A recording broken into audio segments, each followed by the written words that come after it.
Yo, blazing fire. Yeah, man, this is Ras out of Belize. And the time has come for the lions to tell our own story. Right? Yeah, man. We blaze fire, burning fire, burning the wicked and the dirty vampire. Yeah, man, Ras said that. Blazing fire. Lion, boy. The fittest of the fittest shall survive. My people, open your eyes. Wake up. Blessed love, this is Queen Omega representing for all lions and lionesses. With the lion's voice, we come to tell our story. Ras Tafari, live it. Hey, the lion's voice. Ras Tafari. Right. So as I moved through the university space and started to kind of form my own perspectives and put all of the things I was learning and hearing together. And back in the day, like if you tell me something, you have to show me the book where it's written so I can read the book now. And I can go and do my own research. You can't just come tell me nothing. And I was talking to people who could show me the literature. So it made a difference. And I really appreciated that. That's how they approached it. Nobody was cowing me down. We were not having heated debates over nothing and talking about, it wasn't about Rasta. It was about His Imperial Majesty. And it helped me to understand who he was. It made me want to know who he was, there were sprinkles of it throughout my childhood. Because even when I was in Falmouth, my father would always have like some Rasta virgins who would just pass through. So like he had a friend an artist named King Sound. I don't know. You remember King Sound? No. Elder Rastafari artist from back in the day, right? Okay. And I remember seeing him come to my house as a child. This might have been when I was like 4 years old. But I have the memory of him sitting on my veranda. And he is a big, dark-skinned man with big dreadlocks. And it was just like, whoa, lion, Yeah. And so these images were beautiful to me in my mind because these were friends of my father. And of course, you're watching how your parents interact with these people. It's not like when you see your parents, Yes. always positive. So I had that in my mind. And then my uncle, my mother's brother, because of how my name is spelled, with Jah and the number 9 in it, he used to call me Jah9, even though my name is Jah9. So Jah9 is a French name, but he called me Jah9, and that just made me feel so strong and empowered. I'm like, yeah, that's my name. So all over high school, I would just etch that into the table. That was my insignia, Jah9. Seed was planted. So, exactly. So it really was when I got to university that Afrocentrism, Christianity came to a head. You find yourself over Taylor Hall. Exactly. Because of how much I respected His Majesty's words, right? Even before I got to read his autobiography, just how I respected him as a world leader. Yeah. I wanted to go find the people who were serving him or putting him on the same pedestal that I had put him because of what he meant to me. So talk to me about New Name and how that was inspired and the this is one of the greatest songs that I ever written, This is one of the greatest songs I have ever written, truly. Okay.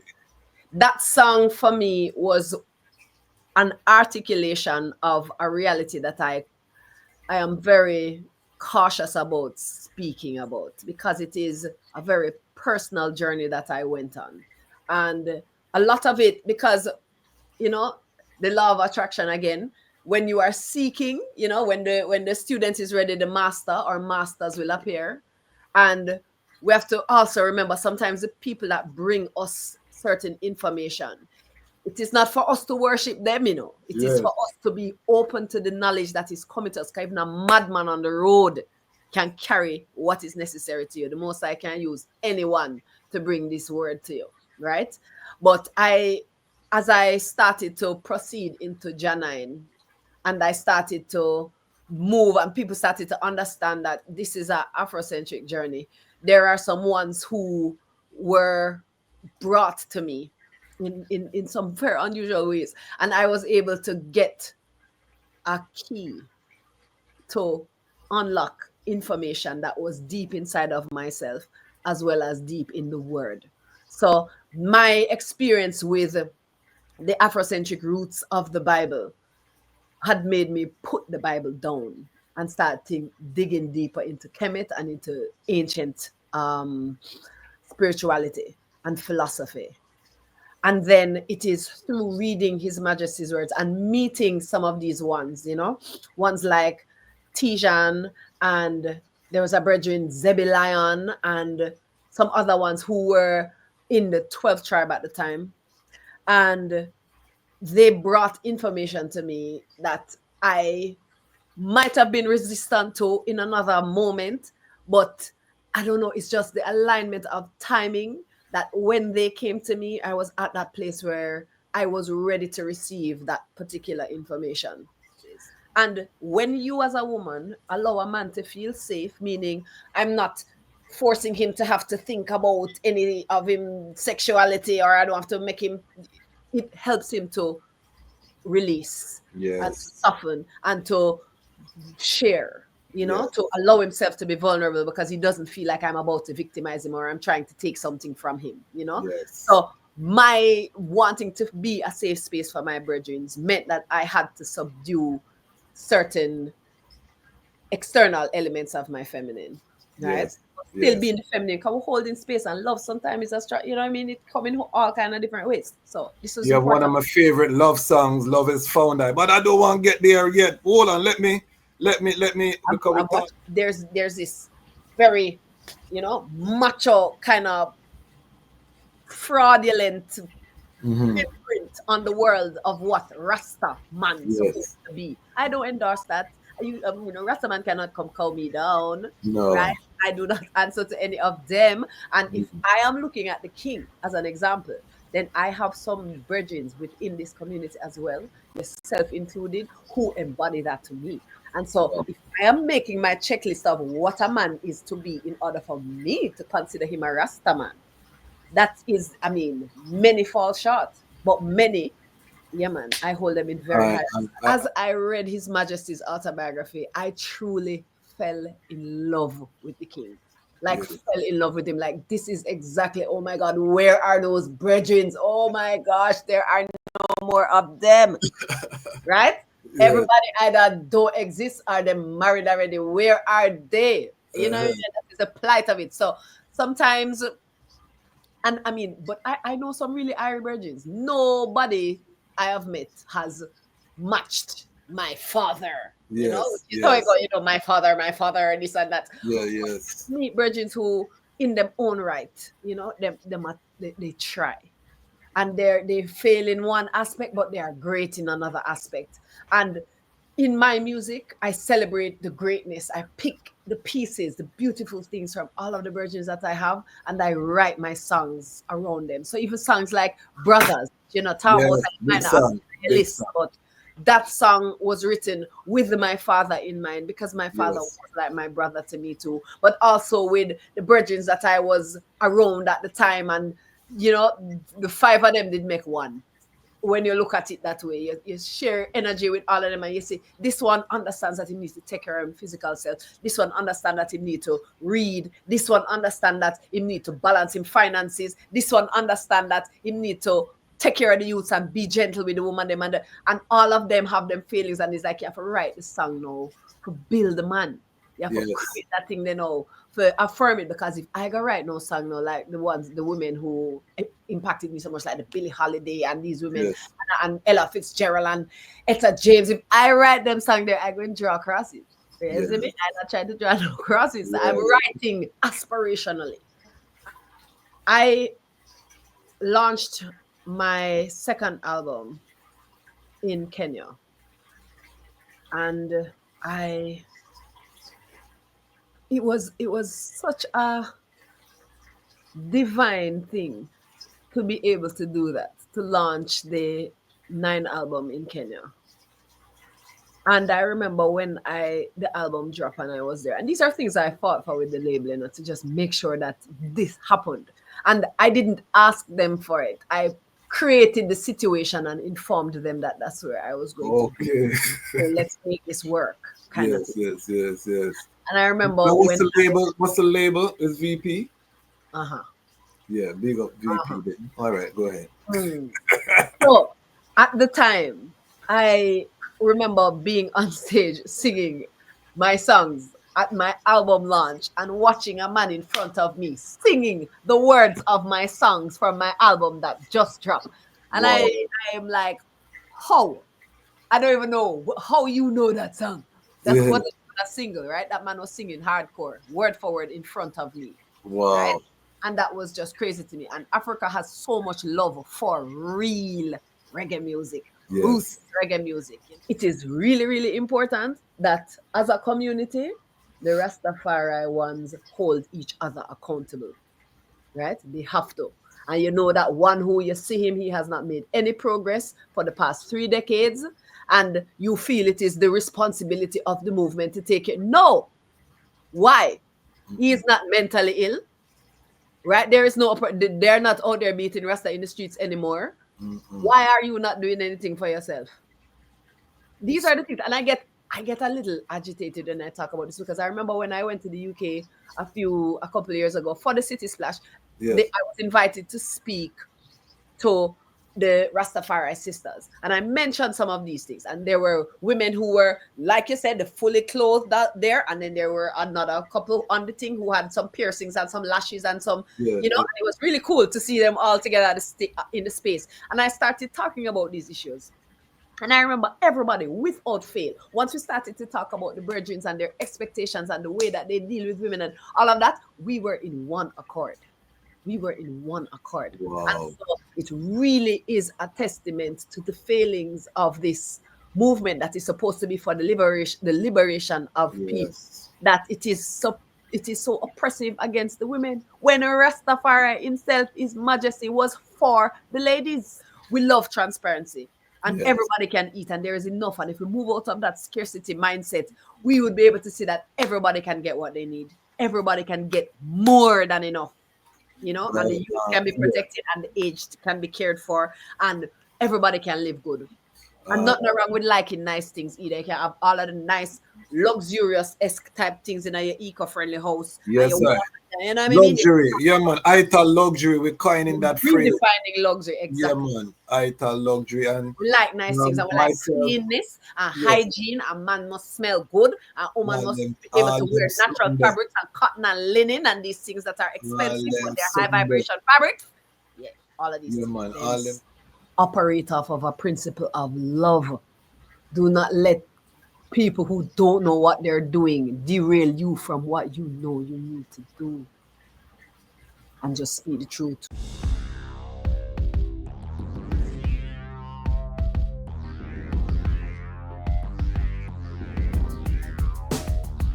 Well, Lion Voice, tell them that's the people first choice. Lion Voice, make the lioness them feel nice. Lion Voice, with the lion cubs we sacrifice. Lion Voice, got to show the people them the life. Lion Voice.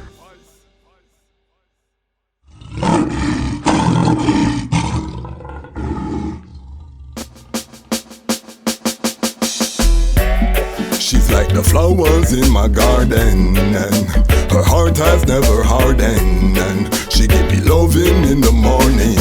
Babylon, you a go fall without no warning. Black woman, I said I wanna be your lover, and I don't want any other. You alone, I could have be my children's mother, but no struggle, so we both could help each other. And then I wanna be your lover, and I don't want any other. You alone, I could have be my children's mother, but no struggle, so we both could help each other. Started in the village, now we in the city. Journey where we have together, everybody see. Spent a little time out in captivity. Babylon, their plan was to destroy the family. Still I want you to bring a child for me. Maybe in the spring when birds are sing lovely, maybe we could plan to have a summer baby. I can be the man that you depend on. Put the pen to the paper, made a love song. Babylon, they separated us for so long, and the reason that do you have to tell the people about Ras Tafari? Light to the world. King of kings and the conquering line of the tribe of Judah. I left himself. Where's right for ruler? Hey yo! aye. Hail them high, hail the Black King, born the 23rd of July. So tell them guy, who praise God up in the sky, it's a lie. The Almighty living on your I night. heard of that. From ancient time, them a try. Them Romans, now them just open them suit and ties. Criminals ain't got no alibi, they stole my people. Then them come without them Are genocide. you talking about slavery? Them couldn't kill. The lion will come conquer Judah tribe. Who? Go through tribulation, and I strive, see sufferation, and I still rise. That's why we tell them in America, live Rastafari in every ghetto area. We come to tell them in a Toronto, straight at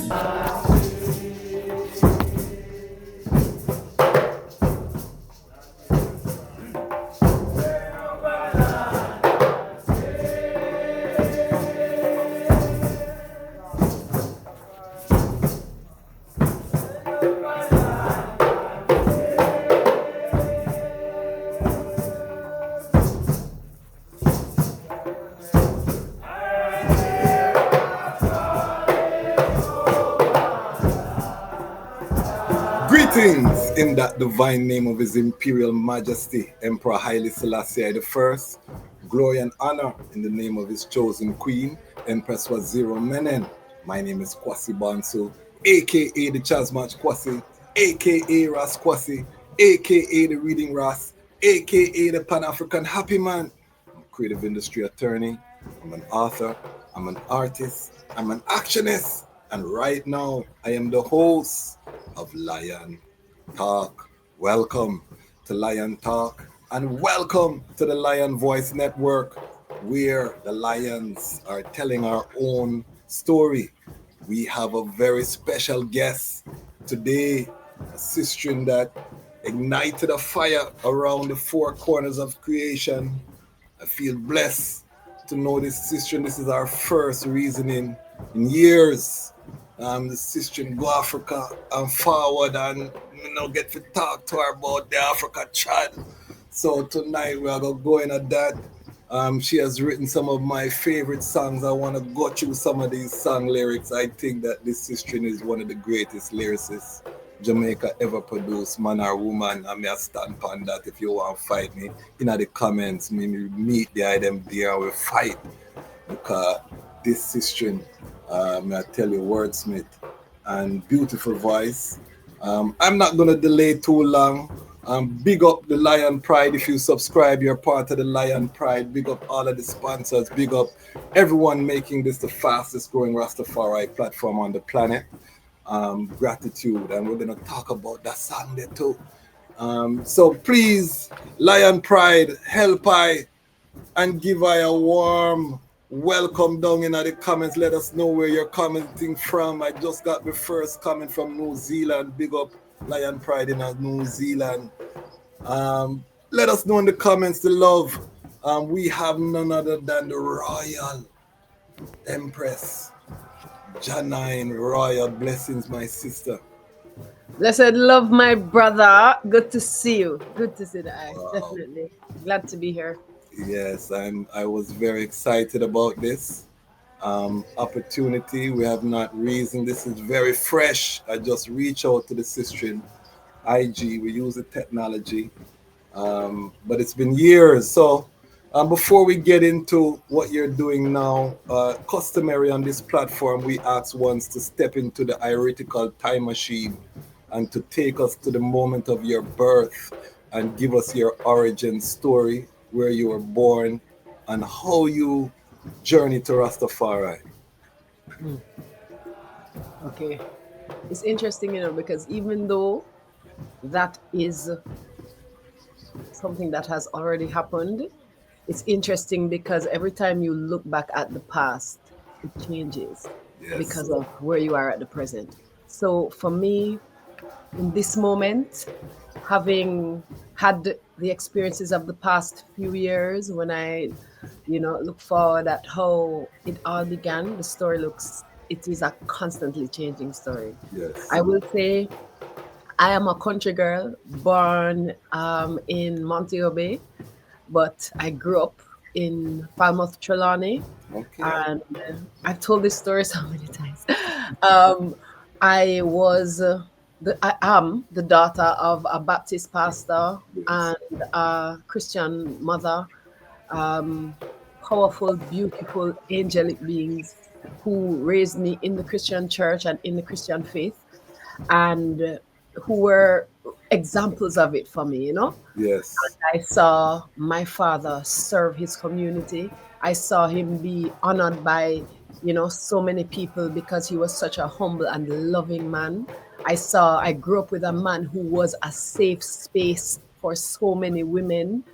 And he was married to my mother Wow. uninterrupted for 50 years. He Wow. passed away a few months ago. So I'm Condolences. still deep in my grieving process. But again, Yes. for you, because you are one of those virgins who I hold in very high regard, I decided I would do this interview, and you are one of the few people I'm doing any interviews with right now, just to say. But back to my story. So I grew up in Falmouth, Trelawney, and anybody who knows about Falmouth, that is one of the original privileged spaces. It is where black people were black people, Africans, even when they were still picking cotton in the US. In Jamaica, Falmouth, revolutionary things were happening, national heroes were being established, the cockpit country was alive, all of this, rich heritage. And I grew up in that space, Um, so very, very aware of my culture and aware of the influence of the Baptist church as well. So it was all one thing to me.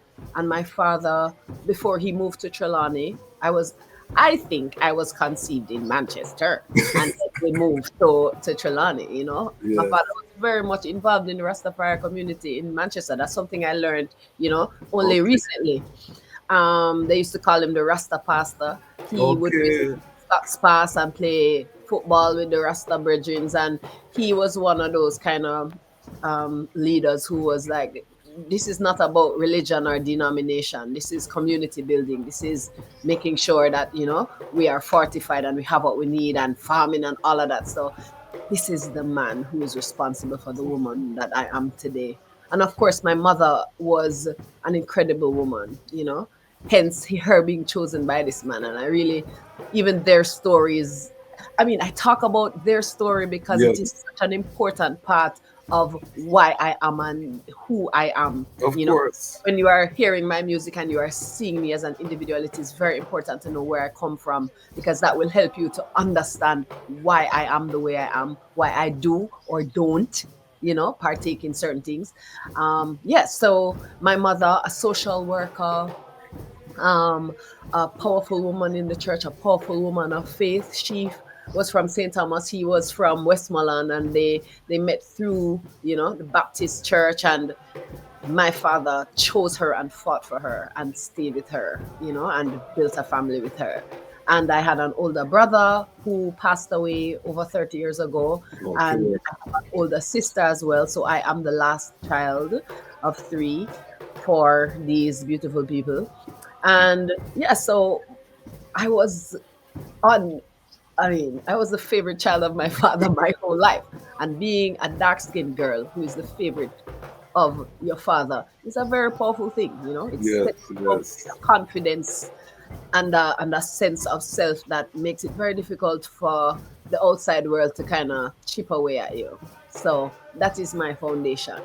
In Uh, terms of my faith, um, I think it has continued on the same trajectory since I was a little girl. Africa was very important to me because of the examples of my father and grandfather. Like, it was very important to them, and blackness okay. and pride in self, So you've always been very aware of your skin complexion in terms of even I from a actually little girl. wasn't aware of it until Okay. I moved to Kingston. Okay. So I was aware that, in my mind, the darker you were, like the more you were. So like blackness, because Yes. my Yes. father was really a dark skinned man, Okay. But he chose a dark skinned woman. His mother was a very dark skinned woman. And so for him, it was that. And he poured that into me. Like, he made it so that I felt special because I Okay. was deeply melanated. He made me want to understand what melanin was and what it meant and all of that. So I, Okay. you know, I held that confidence from very early. It's when I got to Kingston and I realized people don't value dark skin the same way that your father does, you know. But I Yes, grew up in that yes. little bubble where he was the voice in my head, and he still Okay. is the voice in my head. So, yeah, that's the thing Mighty. where that is concerned. So yeah, so I moved to Kingston when I was 8, turning 9 years old. And that was the same year that my brother passed away Oh, from leukemia. And that was yes. very difficult for my entire family. You know, that was my mother's firstborn and only son. Okay. So it's now that I have a child that all of that really Yes. into me. You know, Impact. I really Yes. had to sit with her again and say, "Oh, mommy, really, I know and I understand. I truly was." But yeah, and I came to Kingston still I started reading very early as well. I was reading by the time I was 3 years old.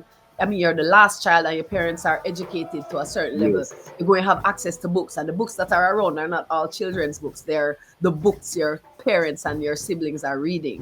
And we Okay. have conversations, and so spirituality for me was more about being like Christ, because you're learning about it. You're learning about the Bible. You're going to church 3 times a week. You know all of the hymns in the hymnal. You're singing on the choir even as a little girl. You're learning the Bible. You're learning the stories in the Bible. You're seeing your family and your father be the example of this Christ that you're learning about. So everything is making sense and connecting. There are no conflicting. And I am in this little bubble, because it's just me and my family. And we really love each other. Like, we get along. We don't have any whole heap of drama apart from the, family communication issues and the, do this kind of thing. But apart from that, quite a boring upbringing. Just really Yes. Yes. tired people. And I got to Kingston and I realized the world is very different outside of my bubble.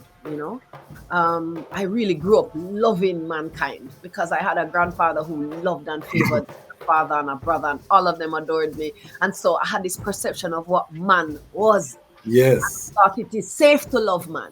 Man Yes. is amazing. I love, you know what I mean? It comes through in the music. Yeah, like you Yes. don't hear me burning out the man. Them. I will burn out certain qualities in mankind Yes. because I am fire. You know what I mean? I have Mars right beside the sun in my astrology. So I can't help it. So I learned as I grew up that there's a politics of complexion, and there's a politics of even Africa and leaning toward Africa. And even before I was influenced by Ras Tafari or learned about His Majesty, I was always very adamant about the place that Africa held in my heart, listening to Okay. African music. So apart from gospel music, it's African music in my house. Okay. Makiba and these people. So I'm making sense now. I'm trying to, I'm piecing together, how you're able to radiate at the vibrations that you radiate. It's coming together now. Continue. Yes, right. Good. So so as I got older and I was in Kingston and I was learning, I was going through high school and, primary school, high school, and just kind of in my own world, in my head, but at the same time observing. So I've always kind of been an observer of my environment, never really fitting in anywhere, but fitting in everywhere because we're adaptable, but at the same time, it's almost like just your presence can make people feel like you're judging them. You don't have to say a word, but just because you're vibrating at a different frequency, when certain things happen, them don't want you know their business. Them don't, Yes. And of course, because my dad was my best friend, it's like, you're always talking about your father. Oh my God, she's talking about our father. Oh my God. So, and I went to an all-girls school, and the reality of it is that a lot of young women did not have the privilege of growing up with a father or a father. What was the name of the school? The high school? St. Hugh's High School. St. Hugh's. Okay. Okay. Right. Fidelitas, the Swan. Right? Right. And yeah, my sister was just leaving high school when I was just entering. Okay. So we only briefly passed in the high school space, even though me and her were extremely close when we were growing up. you know. So I got to kind of establish myself as a individual there. And then when you go to an all-girls school as a young woman, you don't have to, like, there are things, because there are no boys around, there are things you literally don't have to think about. Yes. But at the same time, because my father was a chaplain at Calabar High School, I lived literally beside almost 2,000 boys. So Okay. while I was going to St. Richard's Primary School, I would come home and there, I mean, I was a little girl. I could walk around Calabar High School at that time, and all the boys knew, oh, that's the chaplain's little daughter. And I was safe to do that because I didn't carry any fear of mankind in me at that time. Yes. Yes. So a lot of the men, the now men who used to go to Calabar at the time, remember me as a little girl walking around Calabar High School. Okay. So I never had any apprehensions about men or boys or anything like that. So when I used to, I mean, I love them, so I wanted to be a little boy when I was growing up. You know what I mean? You wanted to be like your daddy and your brother, and you used to wear your pants and tuck your hair in your shirts and be a, I mean, if it was nowadays, you know, they would have, I mean, it would have been a story. But back in the day, you can be a tomboy. You can climb. That is it. Innocence. The innocence of youth. Yes. Exactly. The purity of it, because we don't sexualize the children. Right? Exactly. So it was a beautiful experience just growing up free in that way. And then when I went to high school, and you know, the cream here and all of that, it never really resonated with me. So by the time I got to like fifth form, I told my dad, I think I'm going to cut my hair off, and I shaved my head. Wow. And I cut my hair rather. I stayed home one day from school and just cut off all of the hair. Because the cream hair, you have some hair like mine now, we just never take to the cream, and it just like, it looked lie down for the first day, and then by day 2, just turned back into a lion's mane. So I didn't really care. I had very strong hair, so it never break or anything, but I just wasn't taking the kind of care of it that, you know, the other girls were, because they were still interacting with boys. I was never into no boyfriend thing. I was total nerd, reading my books, learning about Africa, very militant in high school, you know? And you can ask girls who went to school with me, like, no, it's all making sense. It makes sense to like, I. Like this, but at the other side is like, she's also the first soprano on the choir, and she sings all the solos. So it's like, you know, and she plays all the sports, and so I had a really rich childhood that wasn't a sexualized childhood. It was like really just free. I played, I ramped out high school and do my work, and you know what I mean? Yeah, man. Quite boring, I you know, love not exciting at all. That's exciting. We have to make that exciting, because we have to change this paradigm. Exactly. You know what I mean? Because I tell people this excitement they have now is very destructive, you know? So we need to, this purity that you talk about, you know, I have similar experiences growing up. You know, my parents are still together as well. And so I grew up in that kind of stable environment. So I identify a lot with what guys saying in terms of that innocence of the world, and growing up in a loving home, not having the issues and fighting on mommy and daddy, and seeing your father love your mother makes so much difference, you know? Yeah, man. Yeah. So when were you first aware now of Haile Selassie the first and Ras Tafari? When did that influence start to come in?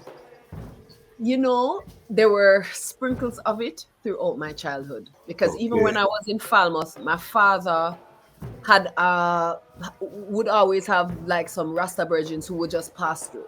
So like he had a friend an artist named King Sound. I don't know, you remember King Sound?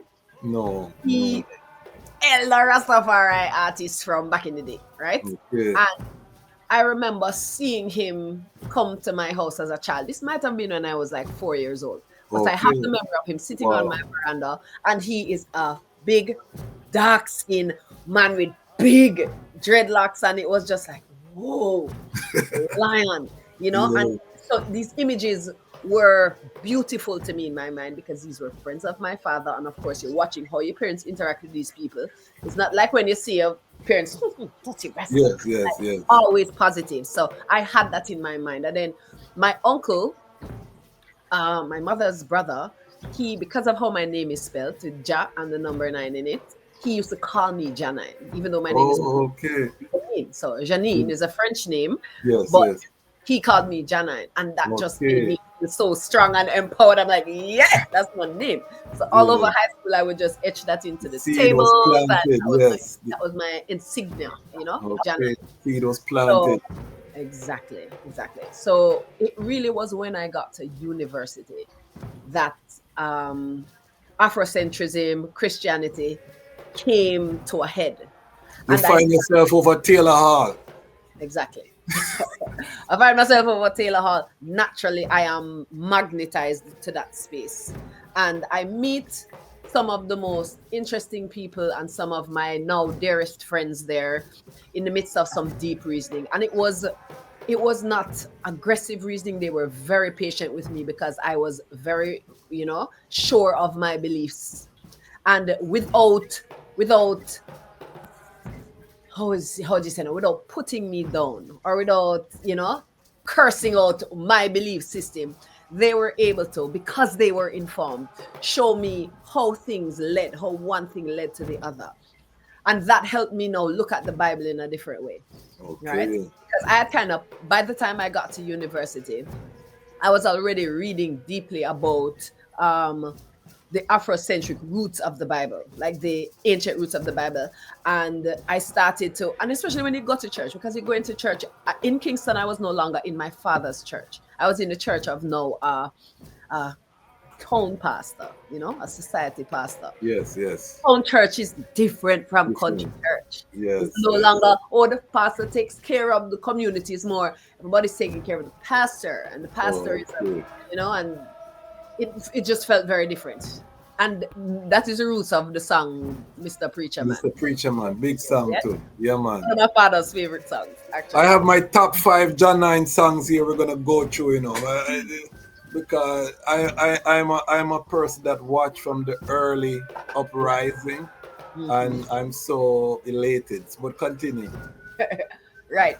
So as I moved through the university space and started to kind of form my own perspectives and put all of the things I was learning and hearing together. And back in the day, like, if you tell me something, you have to show me the book where it's written so I can read the book now.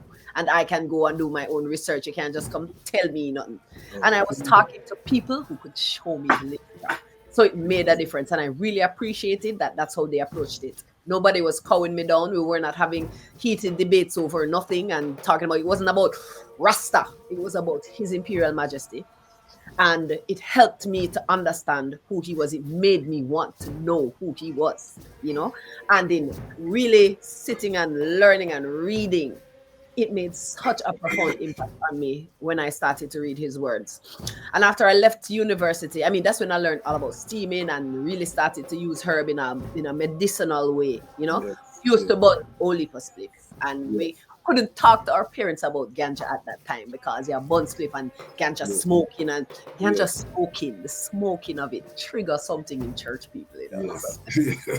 So them go smell it is a thing. So I would be, away from home a lot. With my brethren in the reasoning in some places where a decent young lady should not be, right? Yes. But that is where the groundings were happening. So that is where I was, with my 10 little spliff in my thing and rolling and all that. Okay. As I started to steam, I started to smoke less. And because I grew up with like asthma and bronchitis and chronic sinusitis and all of these things that, you get when you're vaccinated when you're young.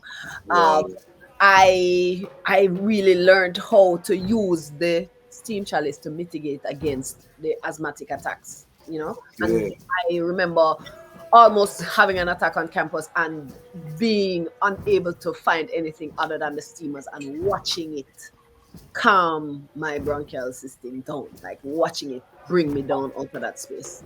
And I just stopped smoking after that. And it was just steaming. And that was back in 2000, maybe.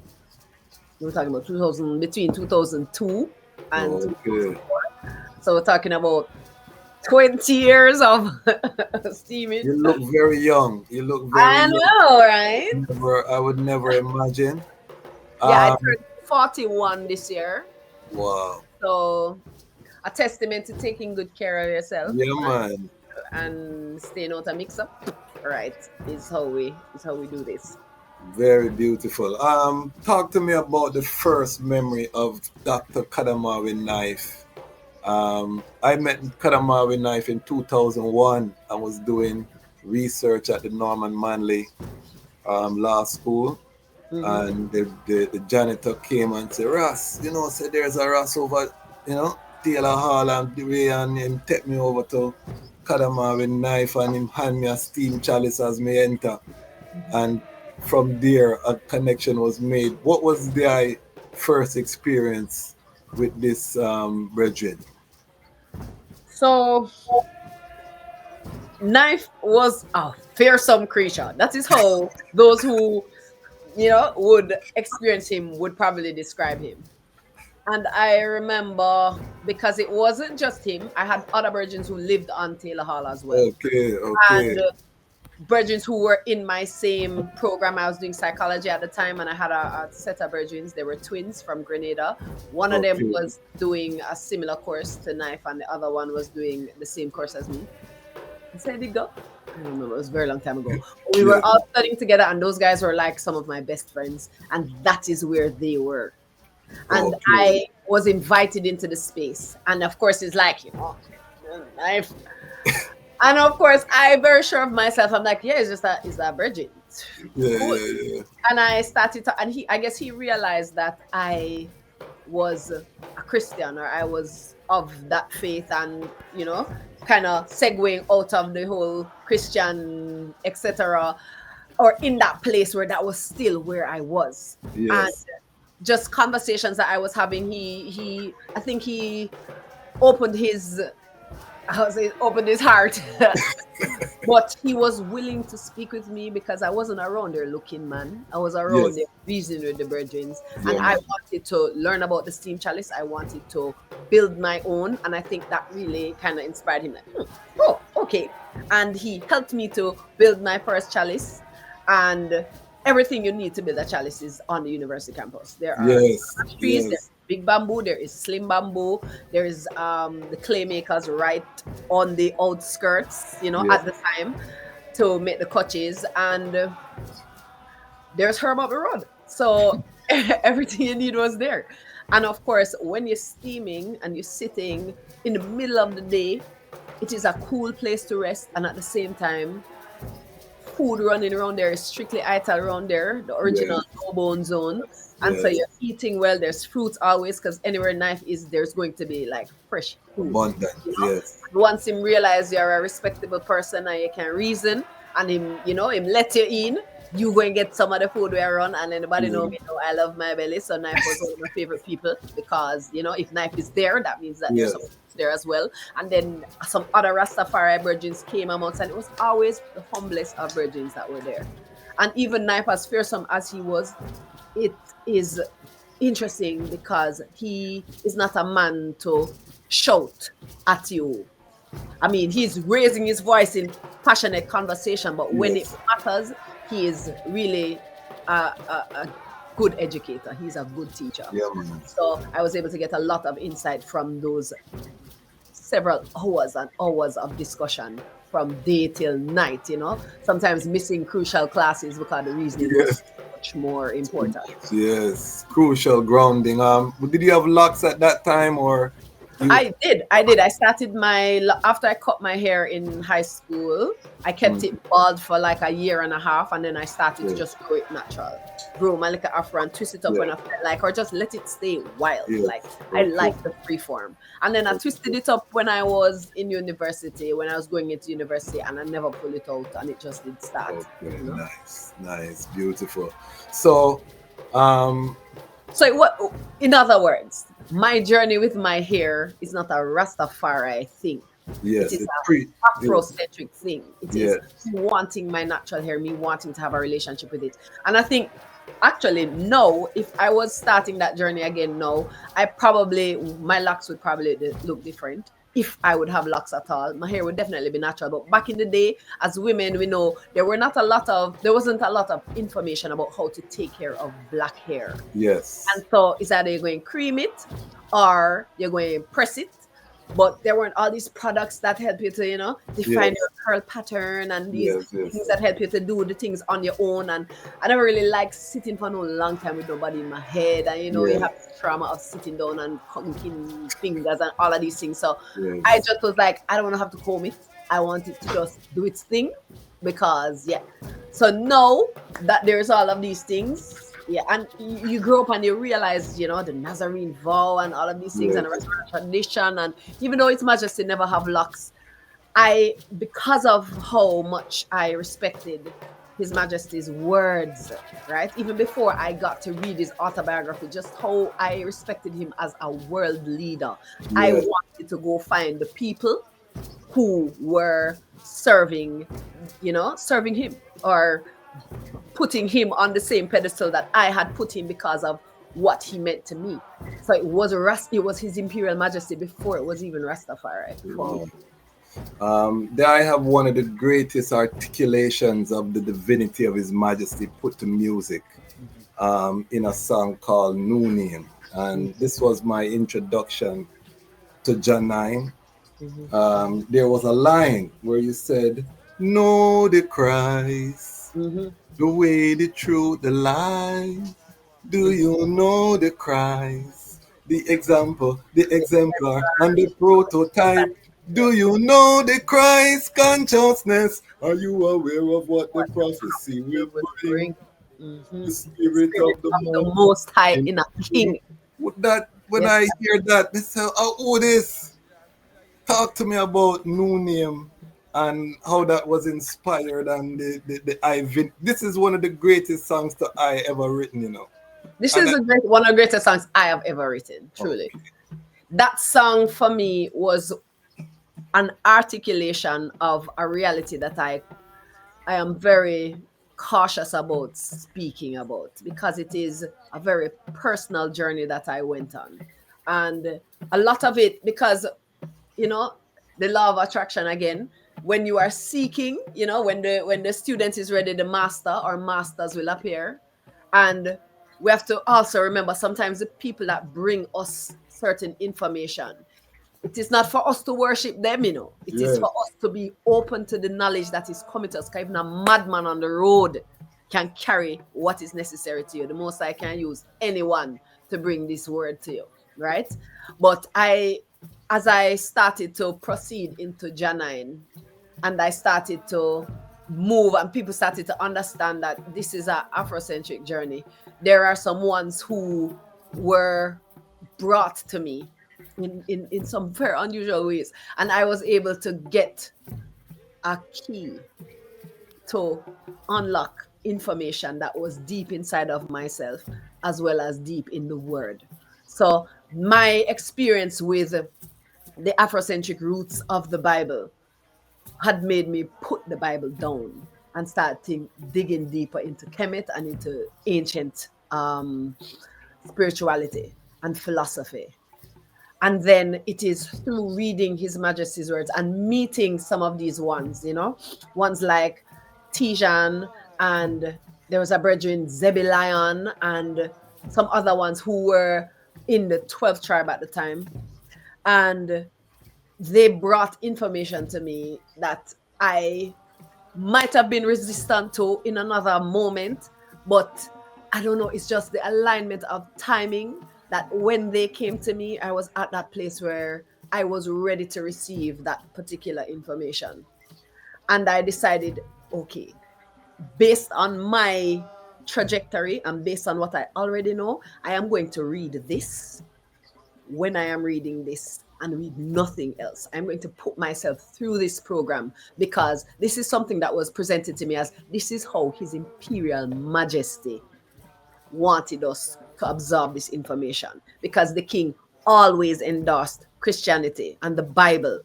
And in my own understanding and in my own revelations and intuition, I realized everyone is not going to get access to the literature that I have gotten access to. like certain occult books are not available. And if you Yes. missed them then, you may not ever find them again. Some of those books, I Yes. don't know how they pass through my hands, right? Yes. But Yes. it's when you seek and you find it. And I remember even Black Kush from the Uprising Roots, another powerful Rastafari virgin who lived and was like, is an example, an embodiment of love and loving action to me.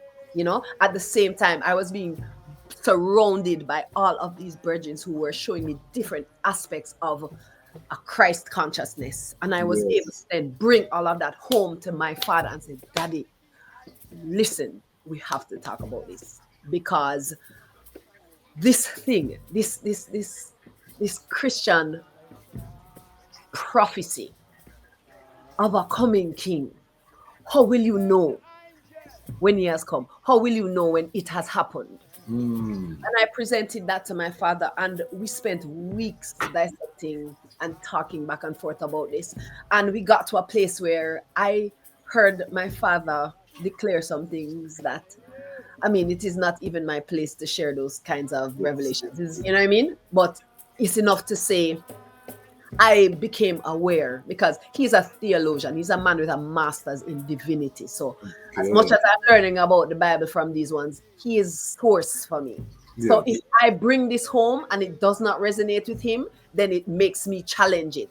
And Yes. I'm telling you that everything that I was being fed with by the divine was connecting, and my intuition, which I put above everything else, was just the glue that just pulled everything together. And it's just time and space, and all of what I was learning put me in a position to write those words. And when I wrote those words, they poured out of me in one sitting. I wrote that entire song in one sitting. I actually had a, whose rhythm was it? I think it might have been an old scientist or one of those old dub rhythms. But I just had it playing, and it was the Do You Know the Christ was the first part of it that came to me. And then New Name, Oh, you know, wow. because you remember Ras Michael and the New Yes. Name, Precious Yes. Name. So it's like that idea of a new name. For me, it was, how will you know? That was the impetus of it, that conversation with my father. How will they know? And I remember years later being at, at one of his sermons where I heard him go on the pulpit and have that conversation with his congregation. And I was the only one in the church who understood what was happening. And it would resonate with them, you know, because I'm talking real things. And I mean, you can, Yes. you know, there's always levels to a conversation. Of course. And that's how I write as well. Like, you listen to my music and you can hear it and appreciate it. And, you know, as you grow and learn and read more, you listen to it again and it's like, oh my gosh. So she's saying that as well.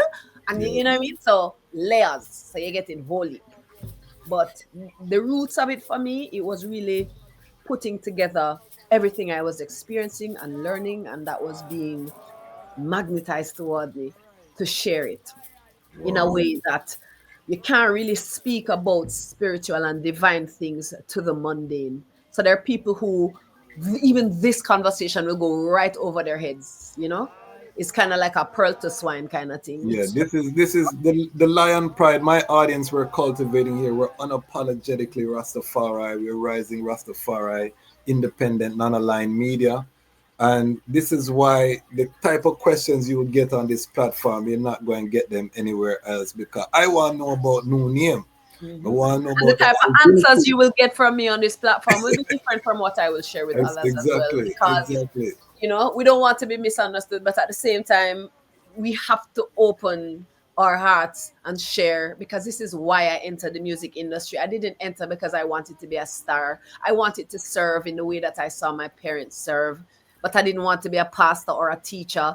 And when I finished my degree in psychology, I'm like, and I started my master's and I actually stopped it because I'm like, this is not how I'm going to start. I'm not sitting nowhere and talk to people one at a time. I don't even really believe in psychoanalysis as Wow. much as I used to before. I feel like, you know, kind of just overbearing and venting your issues like perpetuates them in your life, you know?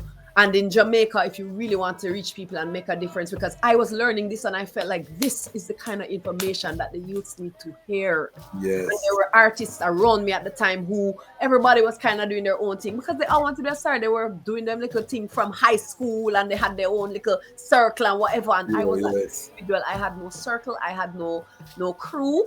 I was just a magnet. And I pulled them all together and said, we are doing it this way. Go read. You have to read to know. You have to be feeding people. It's not just entertainment. You will, of course, you can be the next Sean Paul or you can be the next Bounty Killer. But you will fade away. Like, it's not sustainable. You have to. I just had a conversation with my brethren Kabaka Pyramid. And I've been having this conversation with Dottie Boatman because we watched the, quote unquote revival, the uprising, and I always told the ones them that the source of the power is His Imperial Majesty, and from that is not centralized, that you're not going to see the same impact.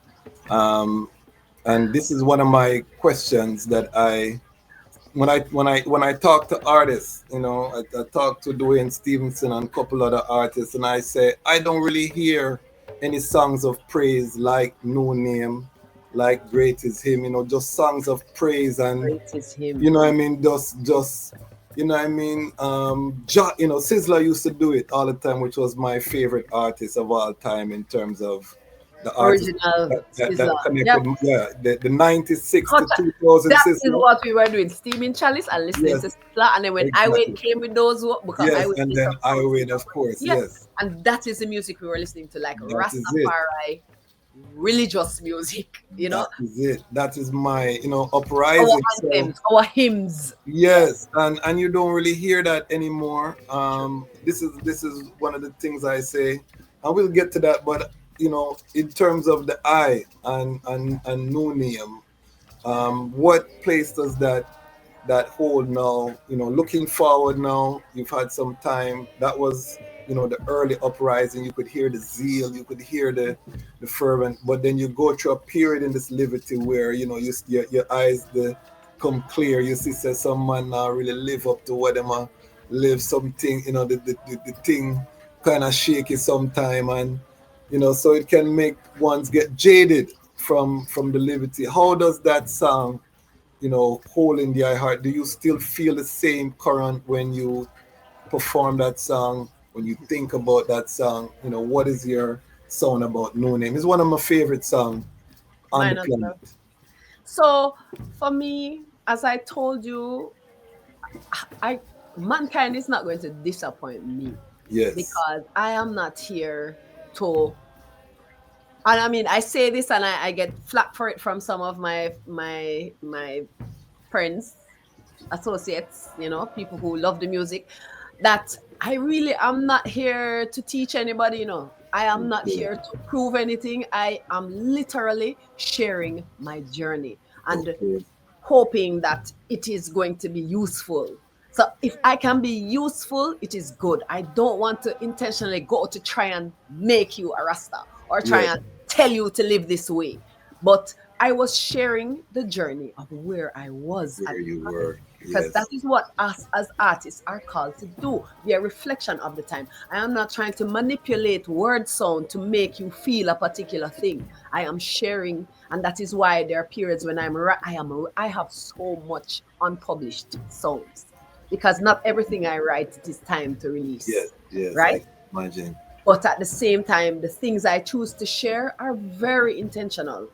And so New Name and that entire album was to introduce myself to the music industry. And it was important for me to put His Majesty in front of myself as my sword and my shield. Wow. Right?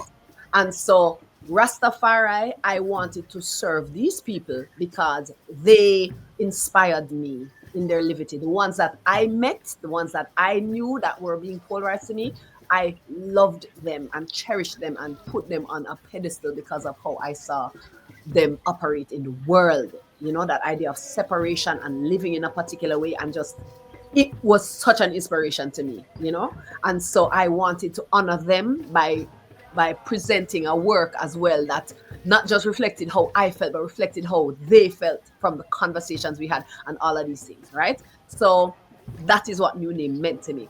All of these songs on the album are different dimensions of me because I respect the Rastafari who operate in this way. And it's Knife who will always remind me that Rastafari is a constantly evolving principle. It is young. Yes.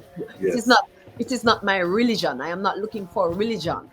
I put down Judeo-Christianity in order to find myself because I do not require that limitation. I have had a full experience of it, and I need to be able to go into the darkness to find things that I can use now to serve the people I am called to serve. And so sometimes the ones them never understand, oh, Jah9, you don't have to understand. It's okay. You just have to feel what you feel and take what you need from it and be the best version of yourself. You understand? So Name represents that. After New Name, I did the 9 album because after I declared and established that Christ consciousness, that is what the youth cemetery is. Bible them have. It not make sense to talk about Africa and Kemet when them not understand say the root of it, the root of the Bible, the original sounds. This is the root. So sometimes you have to give them the fruit for them to be attracted to the roots, you know? When they the fruit and them say, yes, this tastes good. Then you go now and you say, all right, this is a tree that it come from. Come and sit with I and learn now and hear the deeper realms. And some of it will resonate, some of it won't. Or some of it might not yet resonate, you know? But I wanted to talk. I wanted to talk to the brothers and sisters equally. I didn't want to be coming forward as, oh, you know, in this ultra feminine way, because I really felt like if I mean, I'm a beautiful woman. Like if you are around me, you will love me, right? If you're not firm in yourself, you will fall in love with me. I'm telling you that. Right? I know that. So, and knowing that is not to boost or whatever, this is the experience I have had. And this type of thing makes you as a woman think, okay, I have to subdue certain elements of my feminine so that I can go into spaces where I know my brothers are weak and they cannot see beyond the pheromones you're releasing or the energetics. Like they will see it and you make them feel away and they want to own you, they want to have you, they cannot carry you anymore. And out of compassion, I operated in a very militant way because I am light like a bird. So you're very self-aware. That is good. That's good. This is the fruit of it, you know?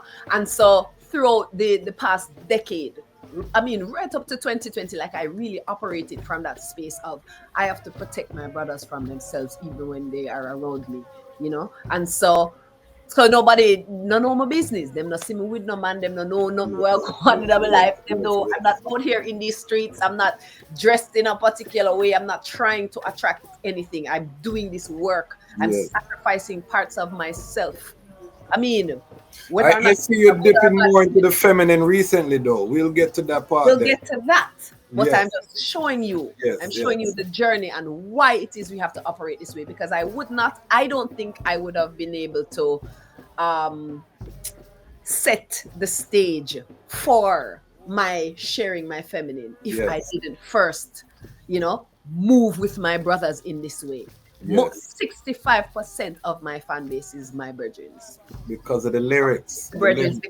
Because of the lyrics and because they feel safe. Because when a lot of brethrens, right, and they may be decent people and nice, upright, you know, and powerful, but they have their own weaknesses. And when you as a woman allow a man to feel safe, meaning I'm not forcing him to have to think about any of him sexuality, or I don't have to make him, it helps him to release and soften and to share, you know, to allow himself to be vulnerable because he doesn't feel like I'm about to victimize him or I'm trying to take something from him, you know. So my wanting to be a safe space for my brethren meant that I had to subdue certain external elements of my feminine, right?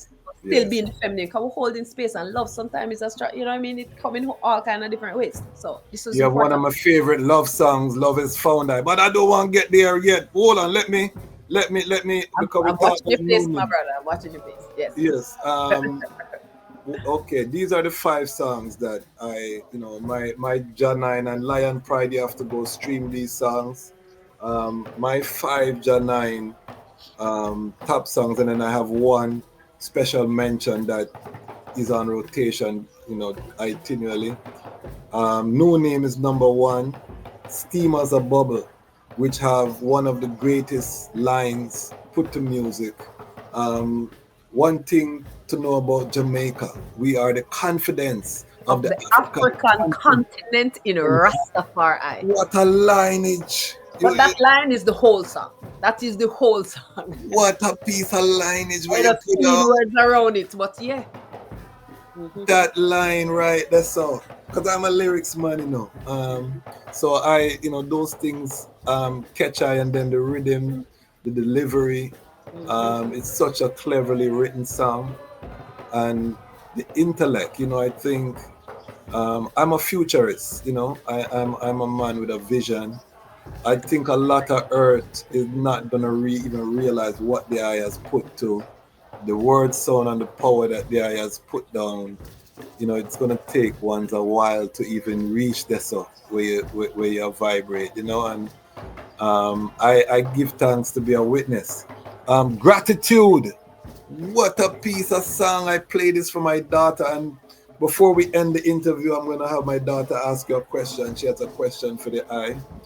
But this is the type of, because I deal with programming in my house. I live in foreign Washington DC, so in the mornings I become a selector, and I play all, they know all, the artists, they know because I play the music for them every morning, and the eye music is one of the ones that I play regular. My daughter growing up, I would play the music so that it's soaking in, and Gratitude is one of those songs. What was the thought behind Gratitude?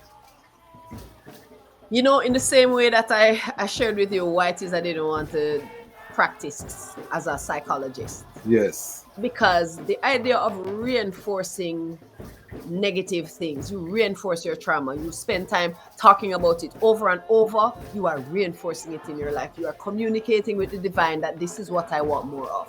Because this is all I talk about, it is all I think about, right? If all you do, you have to be so careful about the words that you say following the words I am.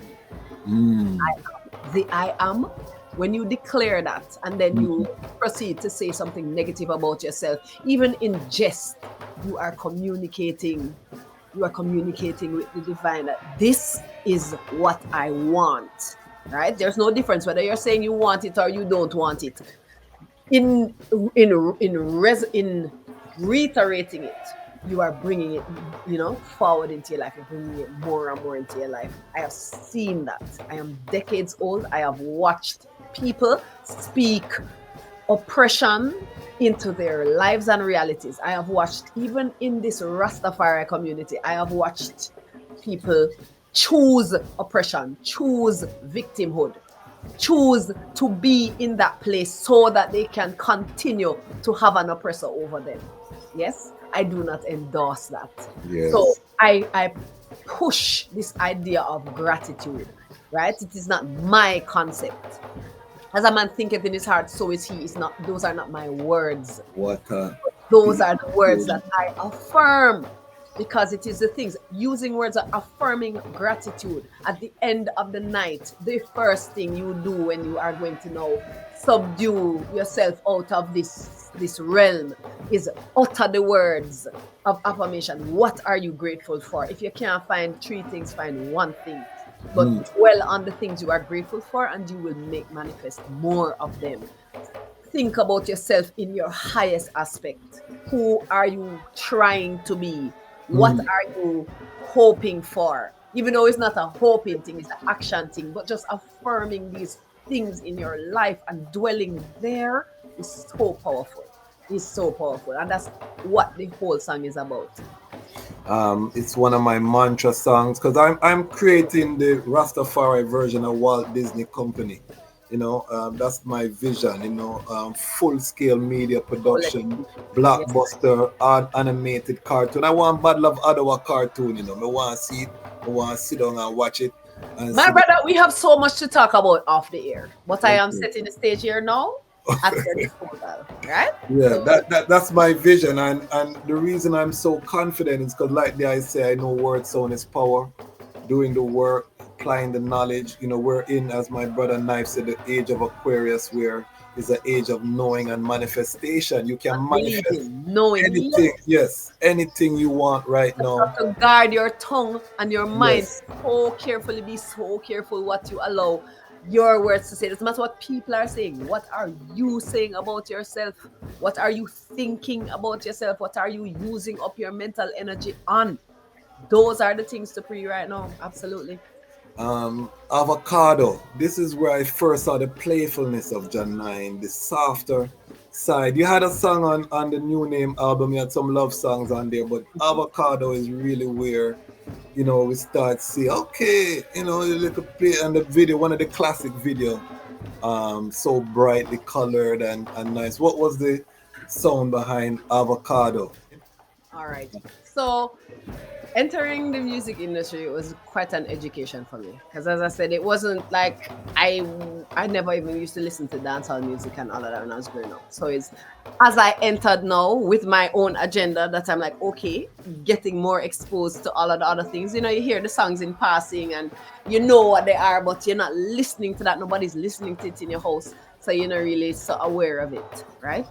It's just when you go university and them have the campus dance and so on, you go to dance them now, you're okay, you know, you hear and you see how people, you learn, okay, this is the culture, and you stop judging it from a Christian perspective in your mind and you let it, you know, so that you understand people, right? And I remember, because at that time is when I was connecting with Rory Stone Love.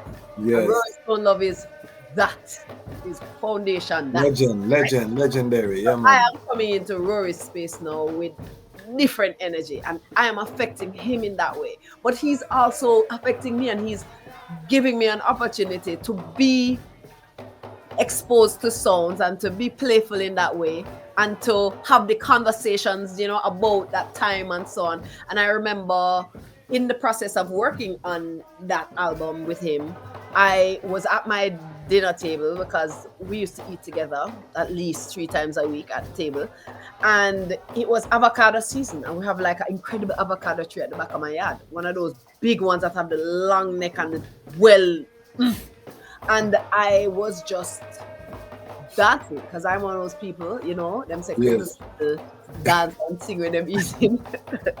So I was sitting and just avocado, I love the avocado at my table, and it started with that, and that triggered something in me. And I remember a conversation we were having about, you know, the roots of these songs where them talk about Coca-Cola bottle shape and all of the different ways that women need to be in order to be attractive. And me, you know, as an original Slimmers, who, you know, was the same weight for decades, was like, I feel very attacked by this music, because I'm never going to be that. You know?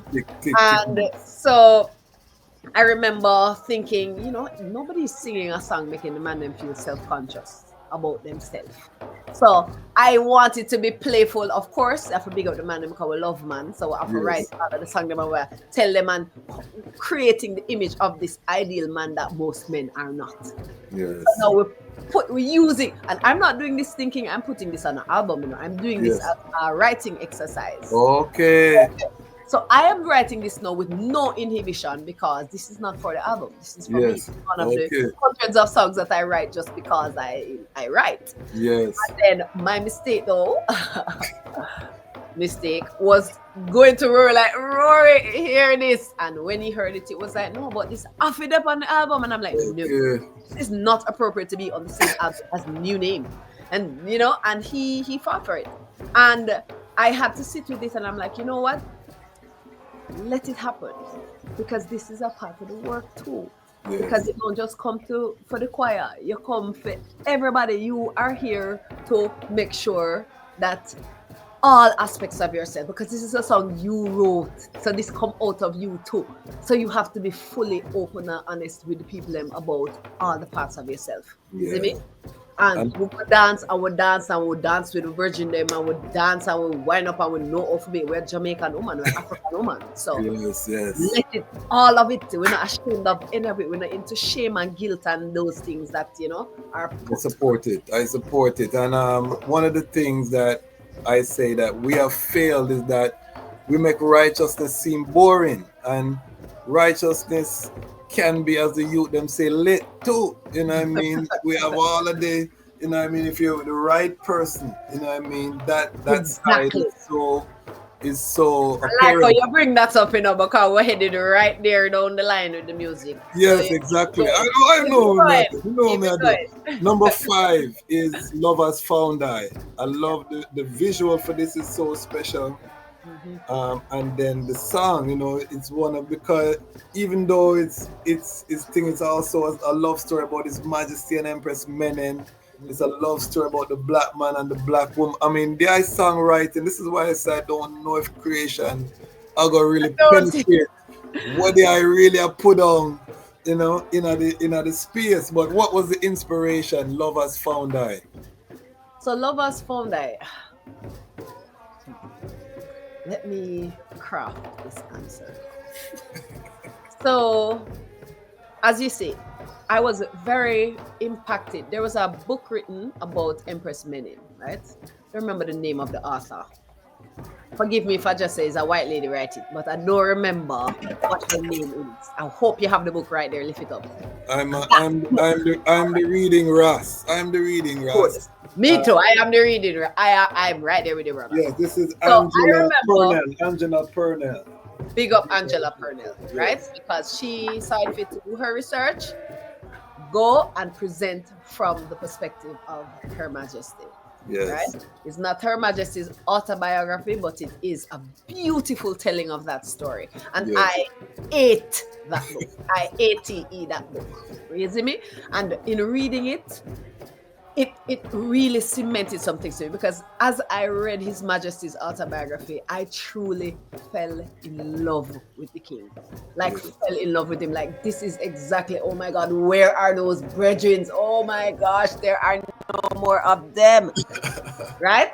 Yeah. Everybody either don't exist or they're married already. Where are they? You know, that is the plight of it. So sometimes, and I mean, but I know some really Irish virgins. Nobody I have met has matched my father. You know, my father, and this and that. Yeah, yes. Meet virgins who, in their own right, you know, they try. And they fail in one aspect, but they are great in another aspect. And in my music, I celebrate the greatness. I pick the pieces, the beautiful things from all of the virgins that I have, and I write my songs around them. So even songs like Brothers, you know, list, but that song was written with my father in mind, because my father was like my brother to me too, but also with the virgins that I was around at the time. And you know, the 5 of them did make one. When you look at it that way, you share energy with all of them, and you see, this one understands that he needs to take care of his physical self. This one understands that he needs to read. This one understands that he needs to balance his finances. This one understands that he needs to take care of the youths and be gentle with the woman. And all of them have them feelings, and it's like, you have to write this song now to build the man. You have to create that thing, for affirm it. Because if I go write no song now, like the women who impacted me so much, like the Billie Holiday and these women, and Ella Fitzgerald and Etta James, if I write them song there, I go and draw crosses. You see me? I'm not trying to draw no crosses. I'm writing aspirationally. And that was what Love Has Found I was as well. It was pulling from the experience that I was having of the virgins around me, and kind of tying it in that aspirational way with the ideal man who, in my mind, was the king. Yes. And I think that the relationship that he had with Empress Menen, from his own perspective, from his own words, as well as what was told, as well as, you know, the things that I've read and been exposed to in my own research, showed me that this man was a lover. It's not the social media age back then when you could have seen loving or whatever, but I imagine him to be a very playful man with her, like loving on her, like truly. I mean, look how people them have, you know what I mean? who actually you don't get that way. And when you see her out in public and how she just calm, like calmness, is a man, is a woman who is married and manages to be so calm all the time. That is her nervous system is well regulated, and she has so much youth. I mean, yes, she was a queen, but she was an empress, but you know that her man was dealing with her properly. In all of the ways there. And I loved that His Majesty was for the youths, for family. He empowered this woman. He took this one woman. She was even older than him. He took this one woman and he decided to build with her and give her the space to build and be. And trust me, His Majesty was for the ladies. His Majesty. I see that. Rasta woman need to understand how and who he was. They need to read his autobiography. They need to read the biography of the Queen. They need to go look about the story so they can understand when they're in situations with quote-unquote Rastaman who they do not embody those principles. And a lot of times, the Rastafari community, there's this very, macho kind of fraudulent imprint on the world of what Rasta man is supposed to be. I don't endorse that. Rasta man cannot come call me down. No. Right? I do not answer to any of them. And if I am looking at the king as an example, then I have some virgins within this community as well, yourself included, who embody that to me. And so if I am making my checklist of what a man is to be in order for me to consider him a Rasta man, that is, many fall short, but many, man, I hold them in very high. I'm honored to hear I'm included in that number. And what we have done here, I have a lot of videos. I call it the Rastafari man standard, because it's not a religion, but there must be a standard, Absolutely. to be a Rastafari man. I have many videos about the different elements that as a man, because a lot of the young men, they didn't grow up with a father, you know what I mean? They didn't have anyone in the home that was modeling good behavior. The gallus, I'm a reformed gallus. I don't try to be perfect. You know what I mean? I got through that. I'm not going to come like me perfect before I was married. Right. Over 17 years, I lived that life. I went to Howard University, HBCU, fully, you know what I mean? We were there. So I try to talk to the young brethren, because this is a destructive culture. And in Jamaica, it come from the breeding system, you know what I mean, where you breed up all of these baby mother, the plantation. These are the vestiges of slavery, absolutely. Exactly, you know what I mean? And you don't know what's going on with your youth. Them, they just glad you have 13 youth. You buy them a Nike Air Jordan a year time and you feel like I hit that. No. You ruin the lives of women who had so much potential, but because now they have to be in a situation of struggle and survival, they are heavily in their masculine, and they have to be men, and they have to be the man that they wanted to find. They wanted to be, exactly. So it's a cycle of destruction. It is. And I stand for the don't have a father. They don't have fathers, and so even those who want to move to Rastafari, right? They don't have good examples necessarily within the community as well, because those brethren who are Rasta men are not necessarily even aware of the words of His Majesty. And so is Rasta man following other Rasta man as opposed to following the king. It is very clear. You can tell who understands the message and the real charter, right? Who understands the mission. That is what I hope they deal with women. It's true. And this is why I started this channel. One of the reasons, because the artists were leading that conversation and they were leading us off a cliff as because the young Ras I'm encountering, I see them adopting more of the regular society standard. One time we used to try to put ourselves apart by our levity, but no, you can't tell the Rastafari youth them different from what the youth them out there are doing. I mean, the whole thing with Valiant, live like Rasta, is where him come see. Him thinks a Rasta will heap a girl and them drink Hennessy and them, so him glad say him can do that, and as long as he not killing nobody, him feel like he's doing something great for himself. So I say you cannot blame the youth. You just have to know that, that's right. Yeah, you know what I mean? We have to just know we have to have a better example. I try to interview engineers, architects, doctors to show that Rastafari is not just artists. Ras Thank you. Tafari is not Thank just, you. you know what I mean? Thank They're you. all facets of excellence, you know, are Absolutely. represented within this liberty. It's just that we don't always see it. All right, the final song, I can't keep her all night. She had a long day and she had an exclusive thing, this, you know. All right, the final song that get a special mention is In the Spirit. This is my work song.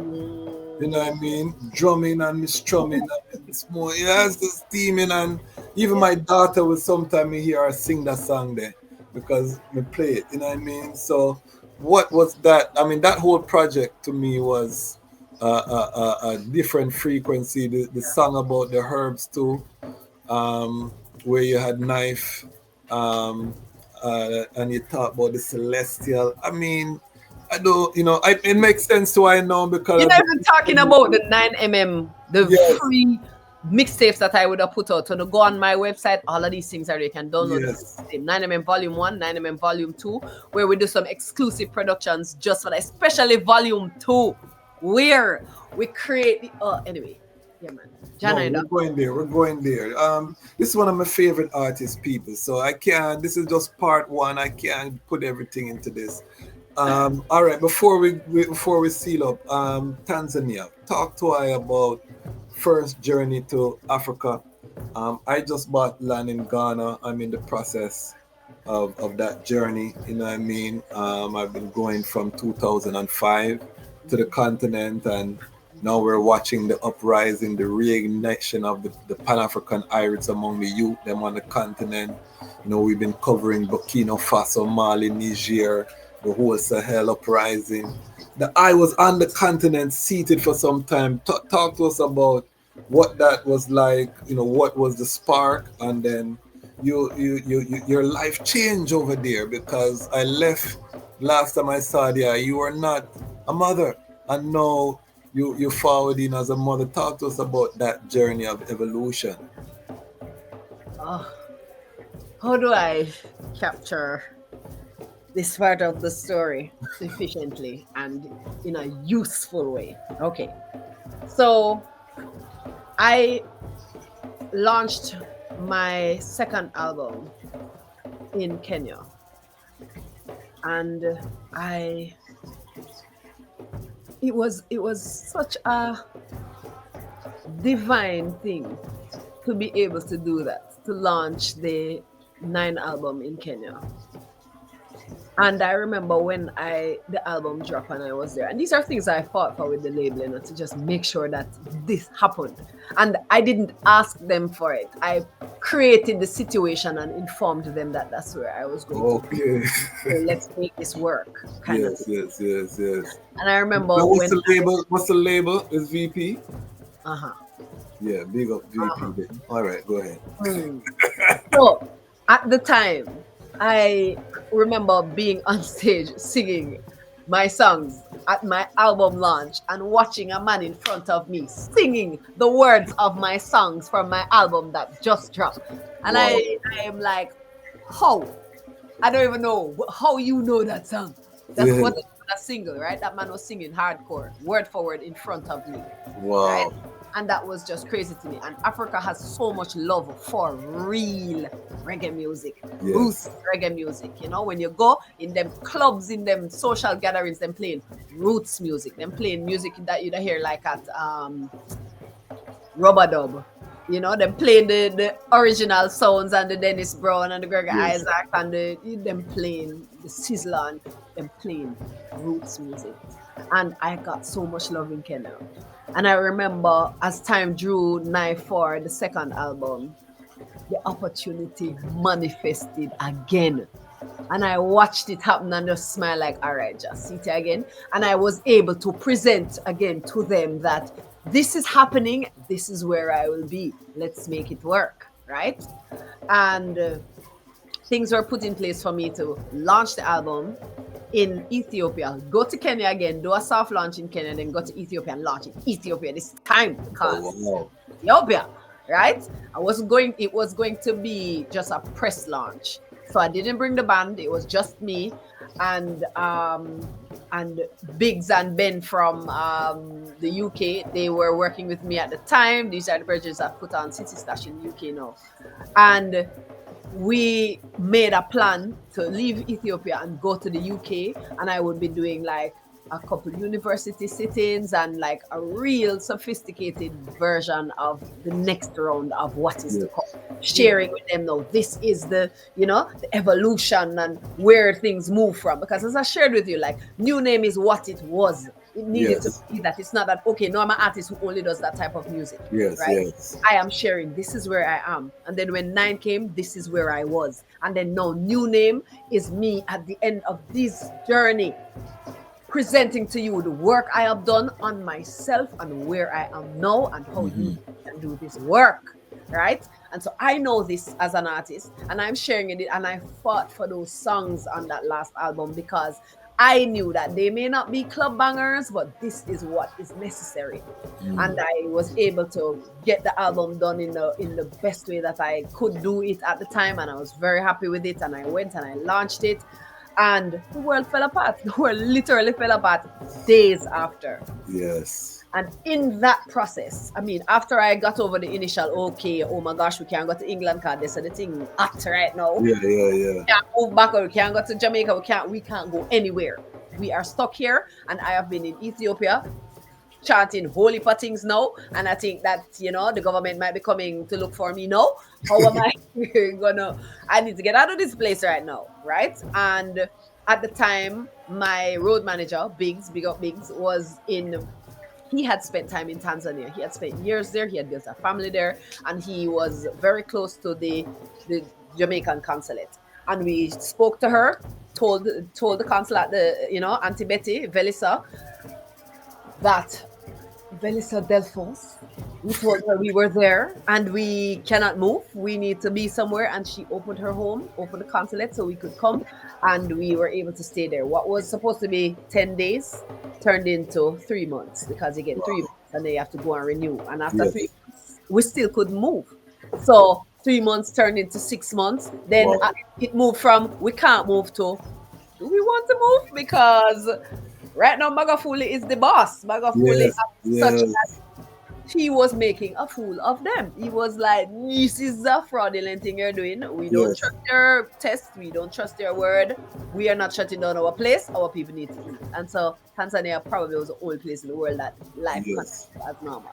Of course, the international people were very much buying into what was happening and having that experience as well. But if you didn't want to have that experience, you didn't have to have that experience. And Tanzania was, I didn't even have it on my radar, right? But it was calling me. It was like an ancestral call. And when I got there, I was able to just be still. I was able to decompress in a way. And after a few months, your phone stopped ringing and you really get to just be present in yourself. And of course, I don't speak language. So I was able to be silent for days at a time. And I was right on the beach. So it was an extremely meditative time for me.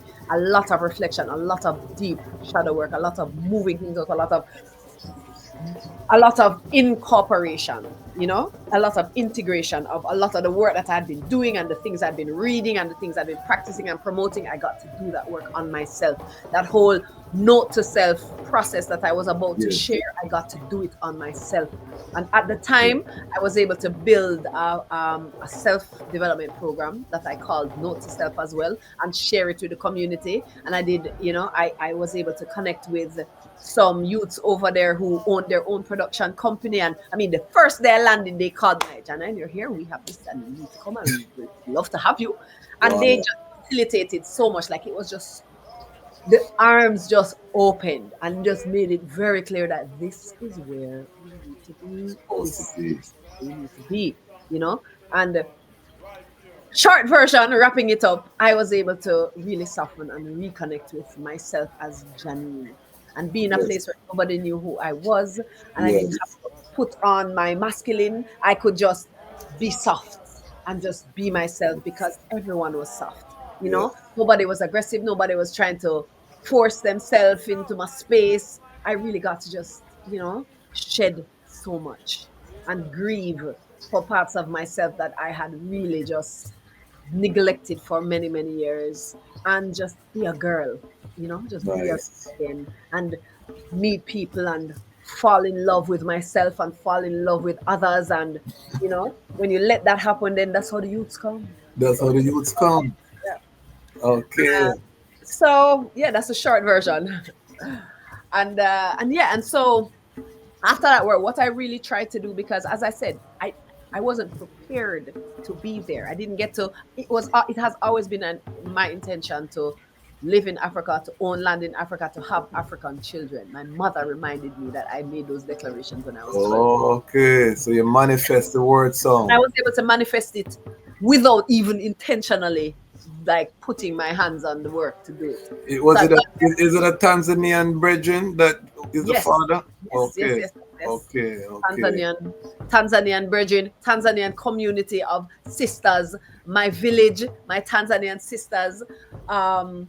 It's just beautiful people, you know, beautiful people that my son will be able to grow up with. I had a ceremony for him when I was there. We put together, you know, we had it at the consulate of Jamaica as well, where the entire village, all my community, I got to see them. I got to share. My parents actually got to come to Africa, which is something that just warmed my heart, because if it wasn't for me getting pregnant and, you know, having my youth in Africa, my father would never have gotten to come to Africa. And that was one of his, like, that was his dream that I was, you know, powerful. Traveling during that time was a difficult thing, but they wanted to be there for me because I'd just given birth, I'd just had my child, and they wanted to support me, and they came for 4 months. Wow, powerful. Sat there, and I got an opportunity to have conversations with my parents about Africa that I've always wanted to have, that I couldn't truly say to them, this is something that we can do, like this, we can move here, we can see, you know, as opposed to a hypothetical thing that can't really show them. Like, there are conversations about Africa you can only have in Africa. It's true. It's very true. And I was able to do that. My friends, some of the, you know, people in the industry who also were going through the whole pandemic and falling apart, they were calling me. And I mean, it was just an incredible thing that I was able to hold space in that way and share. And if you watch me on social media, I'm not really big on social media. I'm not really on it all the time. So I tried to share, but I was more about having the experience as well. So that was an incredible journey for me. To have my youth in Africa is something I knew was going to happen. I have had visions of my son for decades. He trod with me for decades. Those who understand. He has been treading with me since then. I saw him. When I saw his father, I knew that again, you know, when you're looking in the past, when you're looking back at the future, you see more clearly sometimes. Looking back at the past, future. Anyway, you know, and I knew that this youth wanted to forward. I knew he was going to be a boy. I knew he was going to be left-handed. I knew so much before I knew he wanted to be born. And I mean, decades in Jamaica, I never have no youth, and I am not a little girl. As much as I look like a teenager, I am a big woman. And I was ready, and my community was ready, my village was ready, my family was ready, and I'm so glad that I had the opportunity to have my youth when I did, because my father got to meet him, imprint on him, and I was able to bring him back to Jamaica, and he got to imprint on my father again when he was still strong, and then during his illness, the whole of last year when he was, you know, battling with cancer, my son, Lige, got the opportunity to be with his grandfather, you know, be there when he transitioned as well. So we don't know why things happen, but in retrospect, if we are wise and if we are using our intuition, we can really look back and say, yeah, man, everything happens exactly as it is supposed to. So is Tanzania home now, or are you forward in Jamaica? That's an interesting question, especially for me. I am a traveler. So Tanzania, I have established a company in Tanzania. I plan to do work there. I know that I have an ancestral call to be there. Is it the only place that I will visit or invest in on the continent? No, definitely not.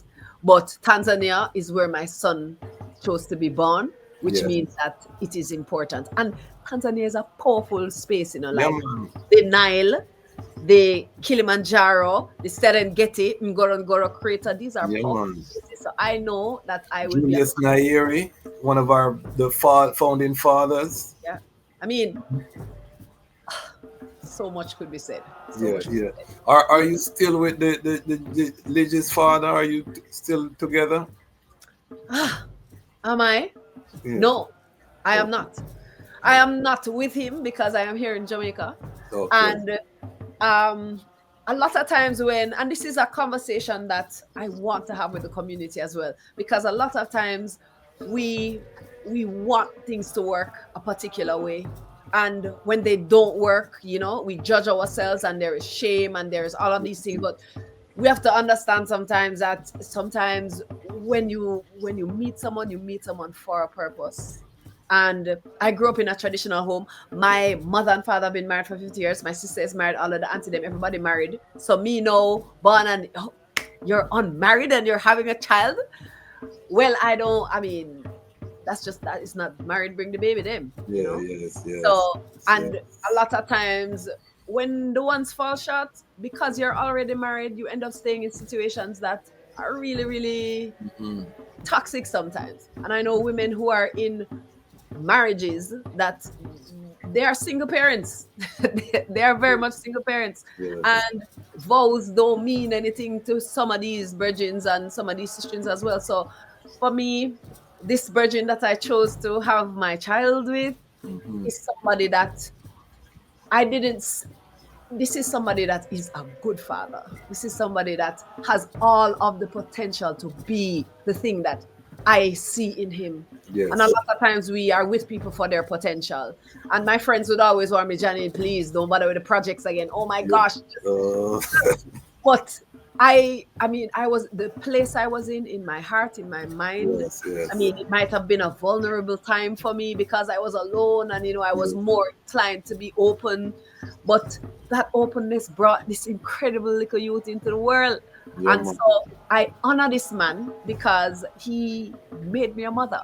Give thanks for that. He's a powerful man in his own right, and he's on his own journey. And if it is that, we end up together in the future, then my son will have his mother and father. And if we don't, then my son will still have his father, because I will ensure that he knows I'm not fussing him in. You know what I mean? We have to be careful again. Like the idea that we can co-parent together, all of these things are crucial. This is how the community is. Sometimes things don't always work out in the way that society says it needs to. And I don't even play the idea that it's only one man and one woman must have one child. It's a community. It takes a village. The pressure on just two people alone to raise a family is very, very difficult. It's very difficult. You need to have the aunties and the grandmother and the generations and the village that the youth go seeing other perspectives of what human beings are. And they have other safe places where they can go, So we have to talk about this. This exists a bit in Ras Tafari, and I thought that was Give thanks for your transparency, because I haven't seen you talk about this, but I've never spoken with this, but I share this with you because again, you are a safe space, and in this context. So I want to be married and have a traditional experience as well. That will depend. I don't want to be married. I want to have the kind of partnership that is going to give me the space to want to have more children and live the kind of experience of life that I was hoping I would have with this virgin. Yes. I don't know if that will be the case. I doubt it will be. Yes. But whomever comes into my reality, I'm going to know. He's going to know. Yeah, I'm not looking no man. I never look man in my life. We're going to pray for the eye. Man, you know what I mean? The eye is such a beautiful soul, and I'm going to continue to pray for the eye blessing and the light, you know what I mean? Because if we love the Most High, because sometimes we come, and because of the nature of the work that we come to do, yes, our path is not the traditional one. It's true, but I always remember the words of Jungle. The pride needs protecting by a lion, and me want that for the eye. And I do too. And if it's not that, I will do without, because we're not struggling and suffering, and we're not going to take nobody into our world that's going to create struggling and suffering. But the virgins have to understand the importance of land, and they have to understand the importance of balancing their finances. Yeah, man. They have to understand the importance of fighting, protecting, and I preach it. preserving the feminine. You Yeah, know what I man. mean? To understand softness, they have to give the women an opportunity to just shut them brain off and really soften. But these brethren nowadays, they want to be the prize, they want to be the princess, they want all of these things, and then they still want you to treat them.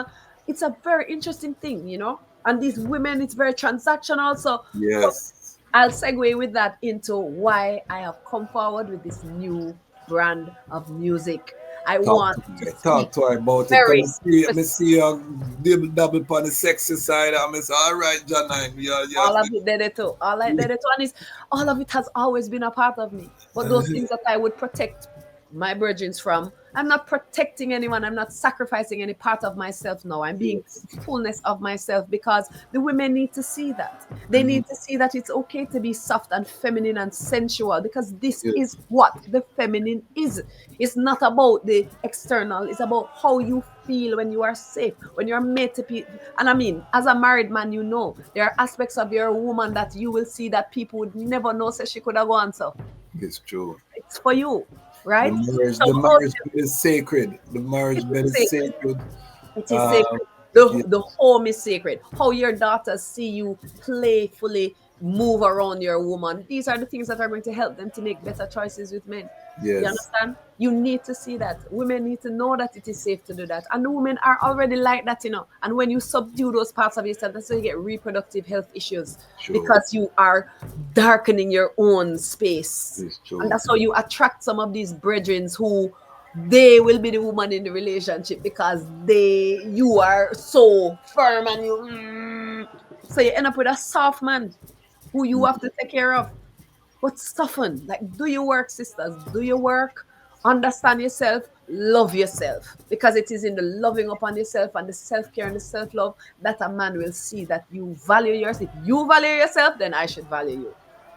Yeah, man. It's very serious. We've been having this reasoning on this platform. I don't know how much content you watch. I pray you watch it. Moving forward, we reason. One of my sisters, Sister Sela, I think you might know her.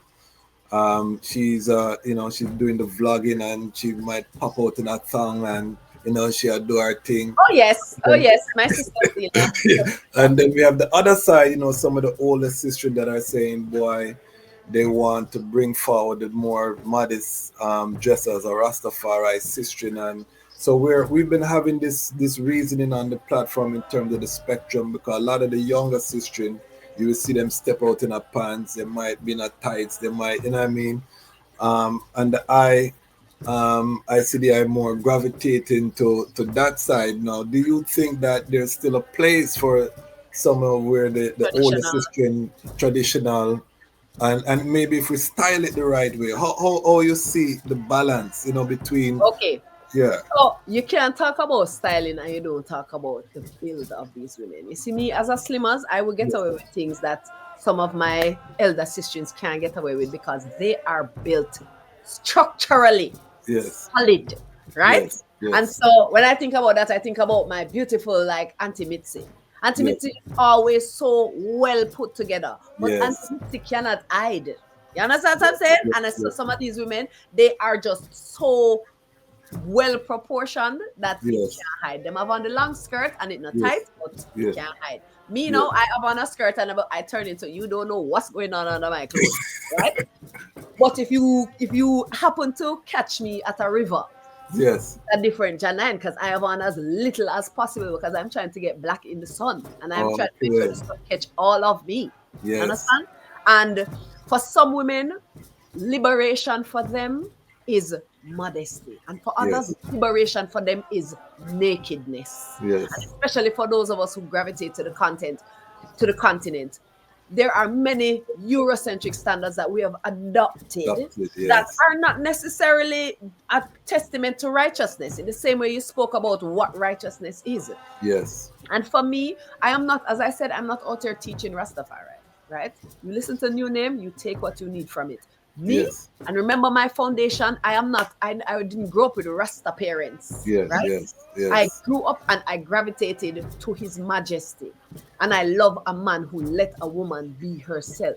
Her Majesty was representing a nation and she carried herself a certain way. I don't know how she dressed in the house because Yes. I know for these women who very well put together outside, when them go home and they're with their king man, it's a different thing them have on, right? Yes. Yes. Time Yes. and place, right? Time And and place. nobody, I mean, Get a time and place. it's a time and place. And while you might see me in something very fashionable, like somebody asked me the other day, so you're a real Ras or a fashion Ras?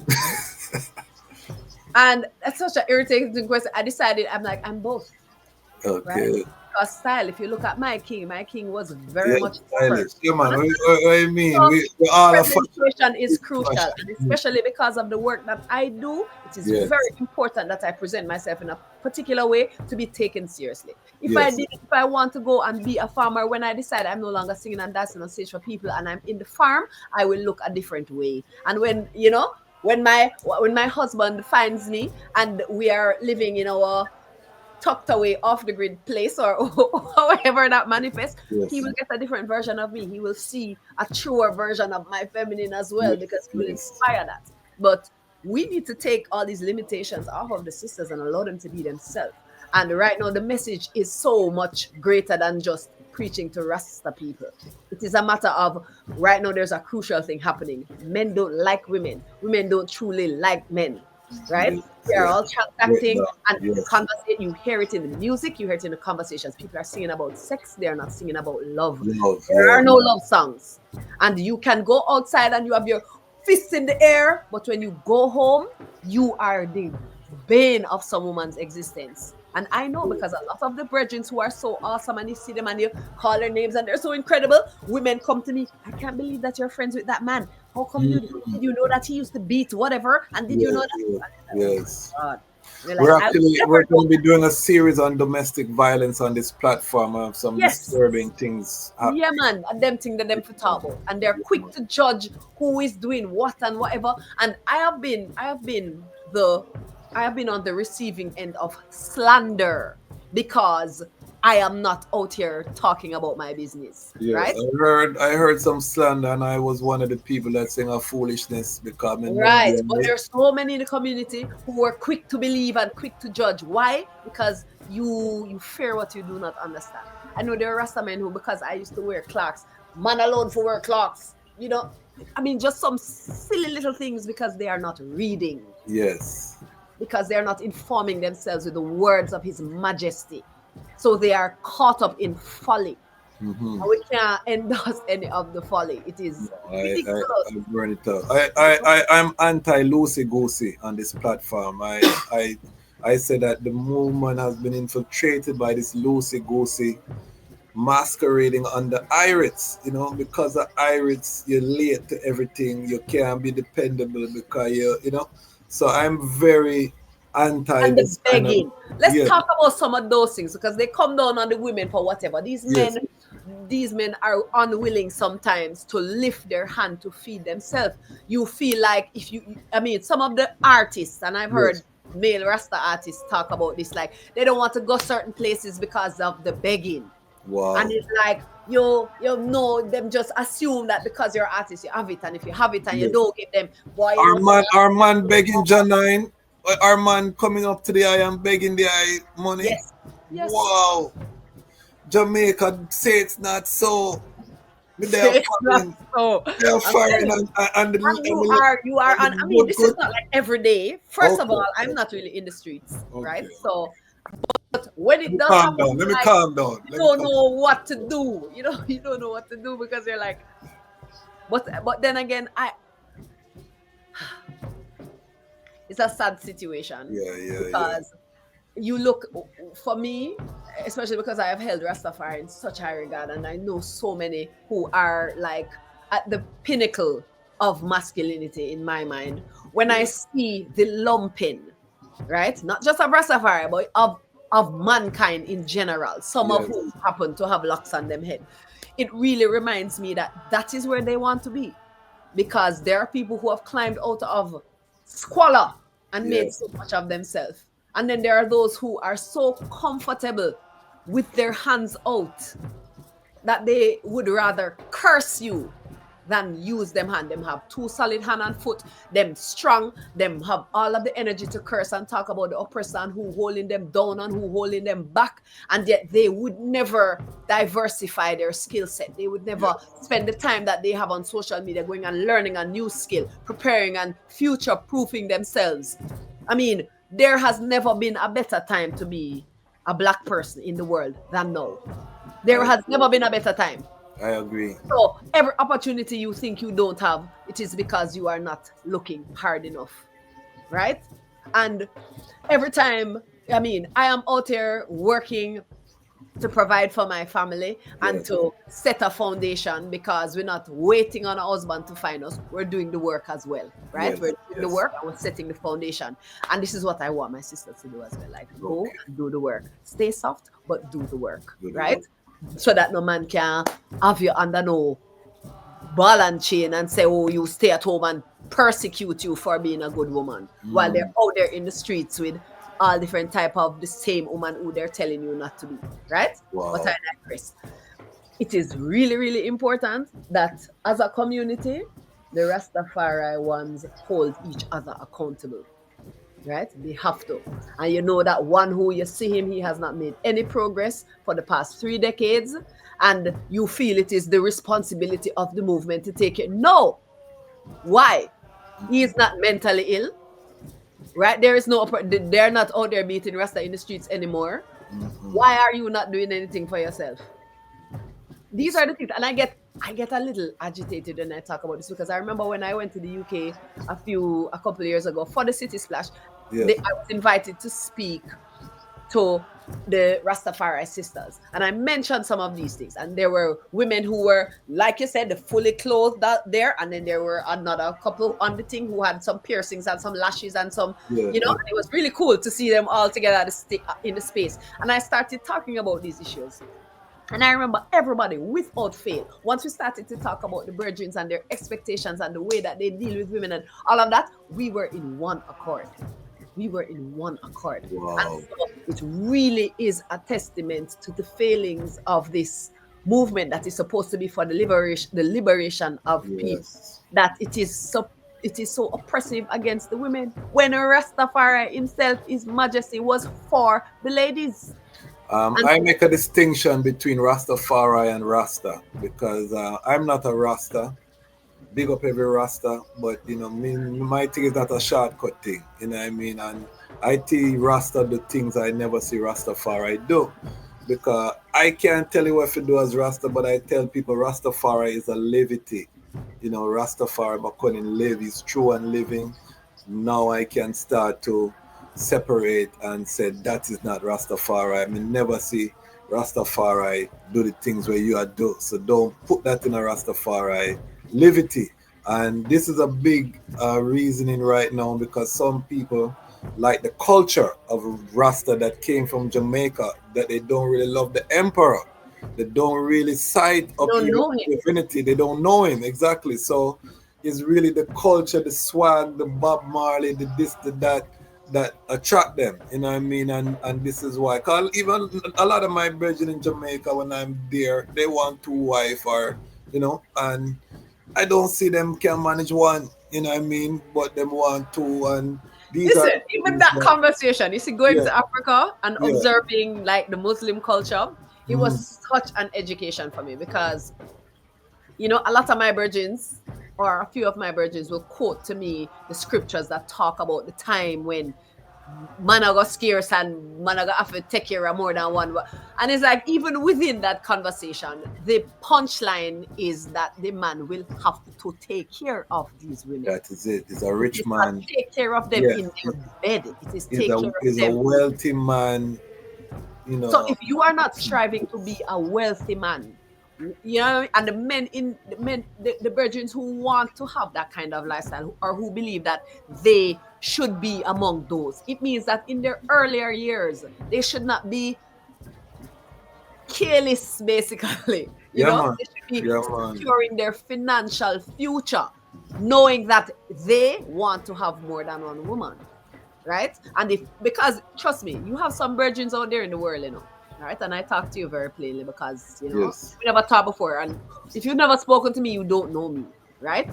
So there are men out there in the world who you can understand why them have more than one woman. You can. Yes. And when you go into their presence and you hear them, they are calm, they are taking care of their women. Yes. Right? Yes. You will see some of these Muslim men, they work hard and they have huge mansions, and every wife has a floor, and every, you know, and mark you, that culture is not without its faults, because I have seen Yes. firsthand how that can be devastating. Yeah. Well, it's humanity. It's Exactly. humanity. You know.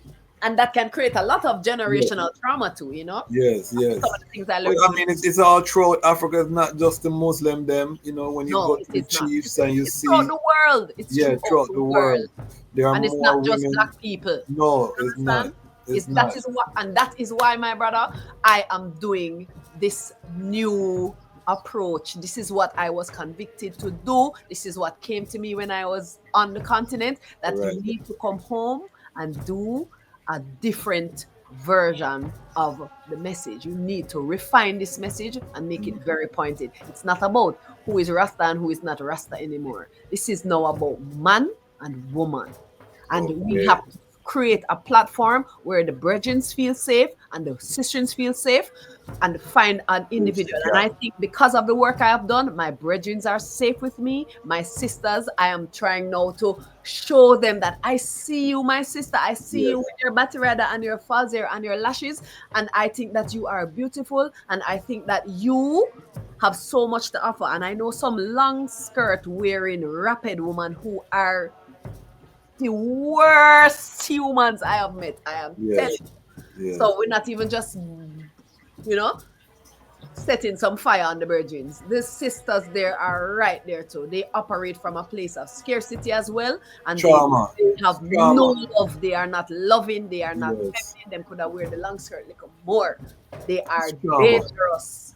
It's trauma. So let us seal up on how the people can support the movement. I see that they have become active again on social media. Let the people know how they can tap into this new movement. And I have a thing where when I have a guest, I want my audience spend money with them. I don't want you just look on Jah9 and say, boy, she nice and she reasoning. I want you to take out your money, press 2 buttons, Don't it? and spend. So tell the people how, you know, what is the project now, and then how they can spend money with the eye. And then I want to seal up. My daughter has a question for the eye, and then we'll seal up.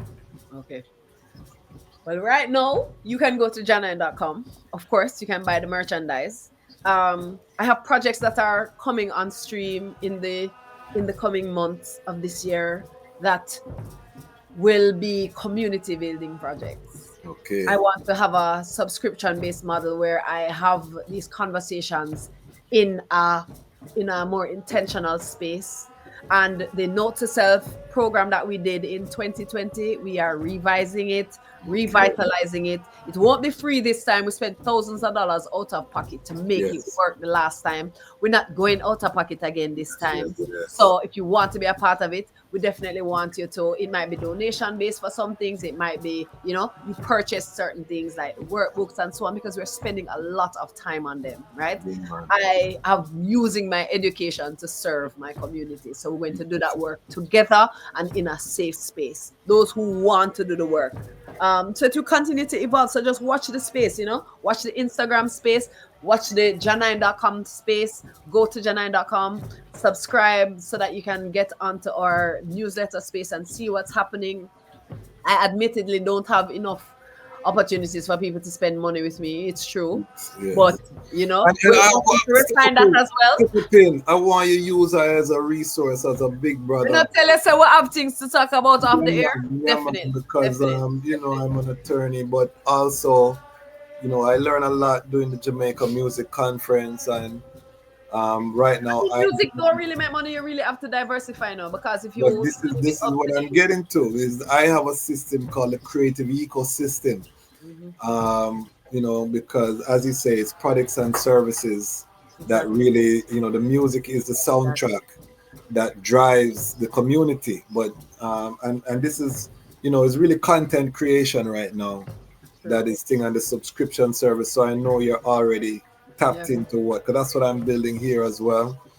That's why you hear me I talk about lion pride and branding the audience. I hear you. You see me? I mean, I studied marketing science as well at a postgraduate level. I understand what the word is. Exactly. But the crucial thing is, and this is what I am also learning as I establish myself in my feminine, is that I cannot do it alone. And the way that one can support is that if you are hearing my voice, if what I say resonates with you, send me an email.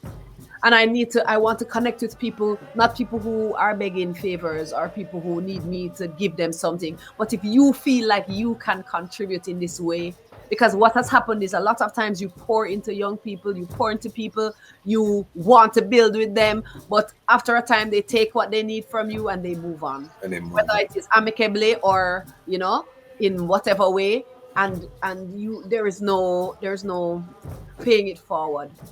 And we don't stop doing it just because of that. We continue. But now I'm back. I in returning to Jamaica, I've returned and there is no team. I am building my team again from zero. And it's like the most high pushing. I'm thinking I'm pulling people in and just a box them when I kick with foot. I mean, I said, geez, on peace. Okay, I guess that means that I should take my time and allow this to come. So that is what I'm doing. I'm holding space for those who, they feel alignment, they have skills, people who have skills in business and finance, and not even necessarily music. People who have skills in real estate and who want to establish business on the continent, people who are interested in yoga and wellness and sustainable farming and permaculture. I am building a network because the vision is to prepare. I want to tap you into some of the works that we're doing. I don't know if you know about Habesha. Yes. We're leading a Black food. Congratulations on that movement. Beautiful work. Yes. So that is a prototype that needs to happen that needs to be either franchised or happen in many different ways. I'm gonna tap you in. We're gonna talk offline. We're gonna talk offline because I'm telling you, there are things I don't even want to bring up right now because I know you're trying to get out of offline. Because there's a master plan that's unfolding, and all of the things when you first came in, that zeal where you did want to see, is all of them things they are manifest right now.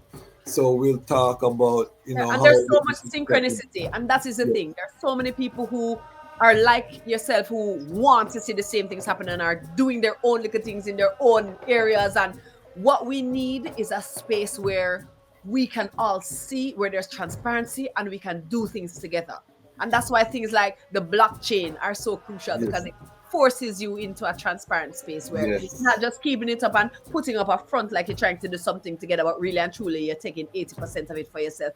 We love transparency, and everybody can eat, and there is enough. And if we move out of that scarcity mindset, we would be able to see that everybody can get what they need. Everybody can get more than enough. And the youth can be protected and the aged can be cared for, and everybody can live good. And nothing wrong with liking nice things either. You can have all of the nice, luxurious-esque type things in your eco-friendly house. Yes, sir.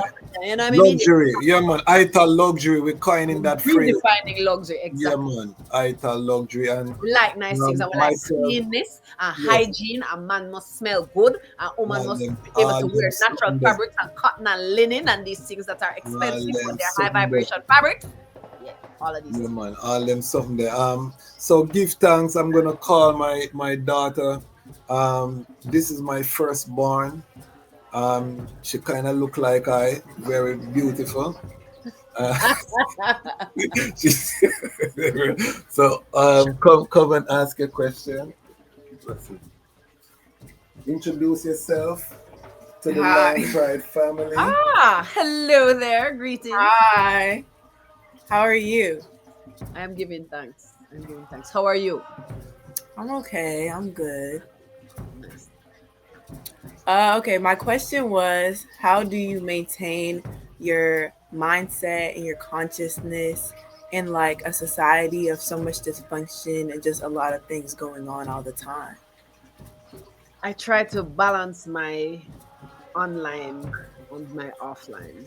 Because if you really think about it, how do you know that there's so much dysfunction in the world? How you know? Is there dysfunction in your home? No. Okay. So how you know? Who tell you? I guess like the news, just everything around. So I don't watch the news. That was something I cut out many years ago, and it really lifted a lot of stress from me. And all the information I need, it will come. The important things when there's some crisis in the world, that information will get to me. But I try my best to be very intentional with what comes into my mind. And of course, you can't. I mean, we go through these cycles, and especially because we are women, there are times when we're more sensitive to this type of energy than others. So I think, especially you asking me this as a woman, I have to talk about the phases in our cycle. So you have to know yourself, you have to know where you are in your cycle so that you know how to eat, you know that you are detoxing your body at a particular time, you know that you are getting the exercise when you need it, getting the rest when you need it. And if you are balancing yourself in that way, then the things that are coming from the external have less of a negative impact on you because you're meeting it from a place of stability. So it's like regulating your nervous system helps you to operate with more efficiency on an individual level, you know? And you don't have to accept the things that people say about you. It doesn't matter. Like what people think about you is their business, you know? You really have to be very firm, and you have a good father and a good mother who have set a foundation for you where you know who you are.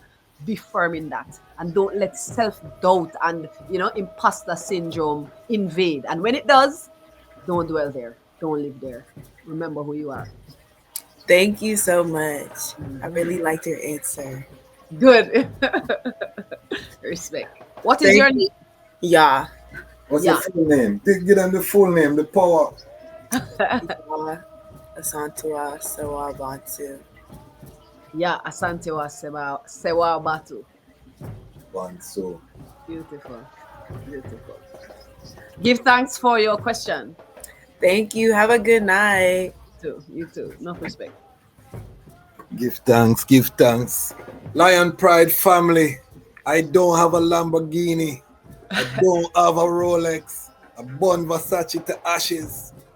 When you can flex as a father and bring an artist with your daughter love and she can ask the artist, I'm a superstar tonight. And one guy them know say my thing set. You understand? When you can deliver those moments as a father, this is what it's all about. I want to give thanks to the eye. Give thanks for everything that the eye represent. You know, we are watching the journey. I want the eye know you have a big brother here.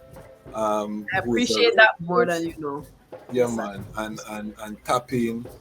We're just getting started on this journey. One thing to all of the Ras Tafari family, especially the younger Rasses, this is a marathon. You know what I mean?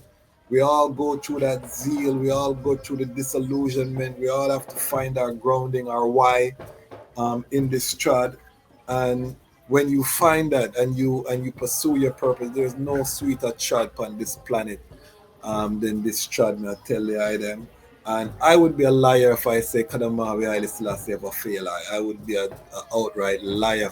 And I've been through the depths of some things where me can't talk because where me live right now, me have to put it in on my memoir where we survive. Through the king, not no other gods. And I mean, so we're not a doubt. And to see the eye, your journey to hear the eye, you can only utter the things that the eye utter if it's real, because you can't even tap into the frequency, the sound, the vibration if you don't live that frequency. And this is why the eye will always be one of our favorite artists, one of the greatest songwriters Jamaica ever produced. Fight me in the comments. Me ready for that one day. Me a stand on that one day. And I mean the eye, Queen Ifrika, Sizzler, them, in terms of songwriting, I mean, these are ones where I as an artist, am inspired by. So I just want to give you the flowers publicly and to say that continue to shine the light. I would love sometime in the future another song of praise And I think that they have a responsibility because of your articulation is so clear. And you know what I mean? That's the thing I love about your articulation, the way you put together, because you are a poet first. So you can see that poetry in, it's like, it blows my mind, some of the things that you talk about, But I say, how you tap into that? You know what I mean? So continue. Any final word sound before we seal up to the global family? Brothers and sisters who can hear my voice and who are going through challenges that make you question the choice to maintain righteousness or to maintain your trod, or things that make you doubt whether this trod is worth it or if you're gonna make it, because everything around you is just, showing you that it is the toxic, it is the mundane, it is, the world.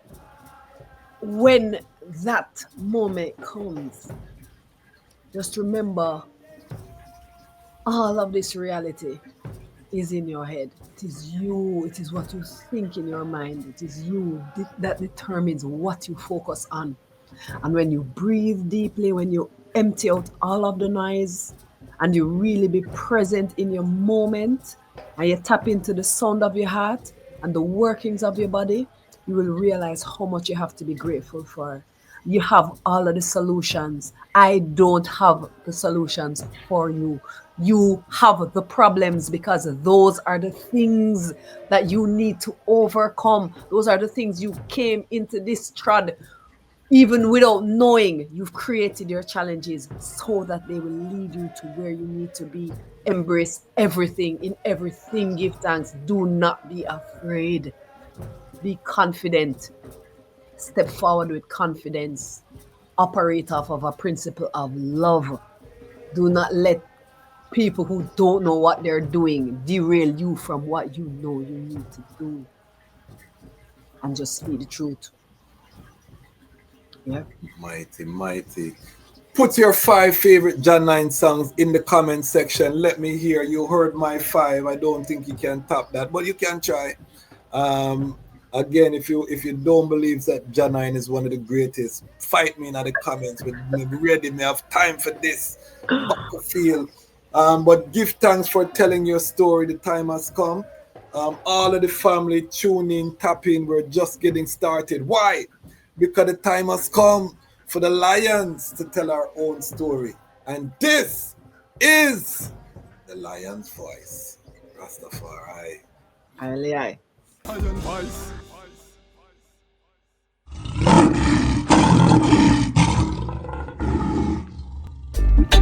Yeah.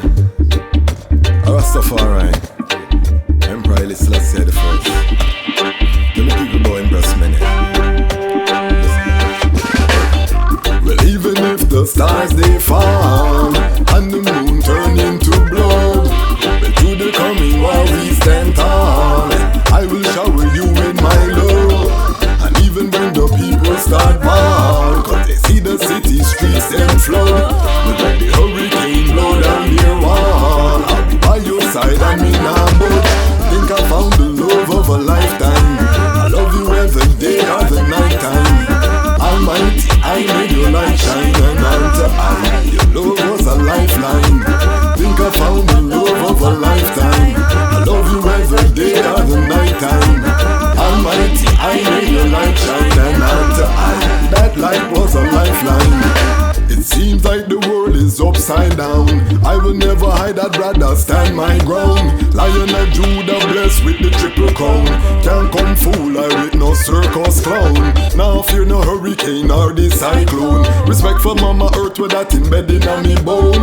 That's why I will never leave you alone. Protect you from harm when the alarm sound. So even when the stars they fall and the moon turn into blood, to the coming war we stand tall. I will shower you with my love. And even when the people start ball, but they see their city streets them flood, when the hurricane blow down our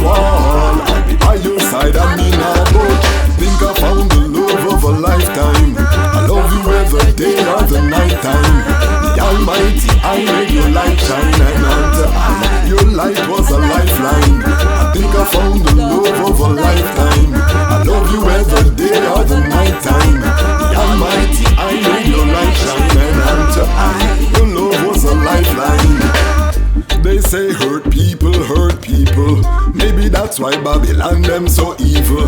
Maybe Babylon abuse as a child. That's why them no like the light when you smile. That's why them no like how your body curve. The way how you dance keep on Babylon nerve.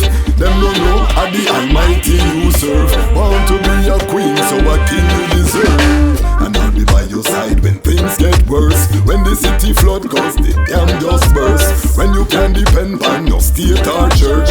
Firm like a menin and Haile Selassie first. So even when the stars they fall and the moon turn into blood, through the coming war we stand tall.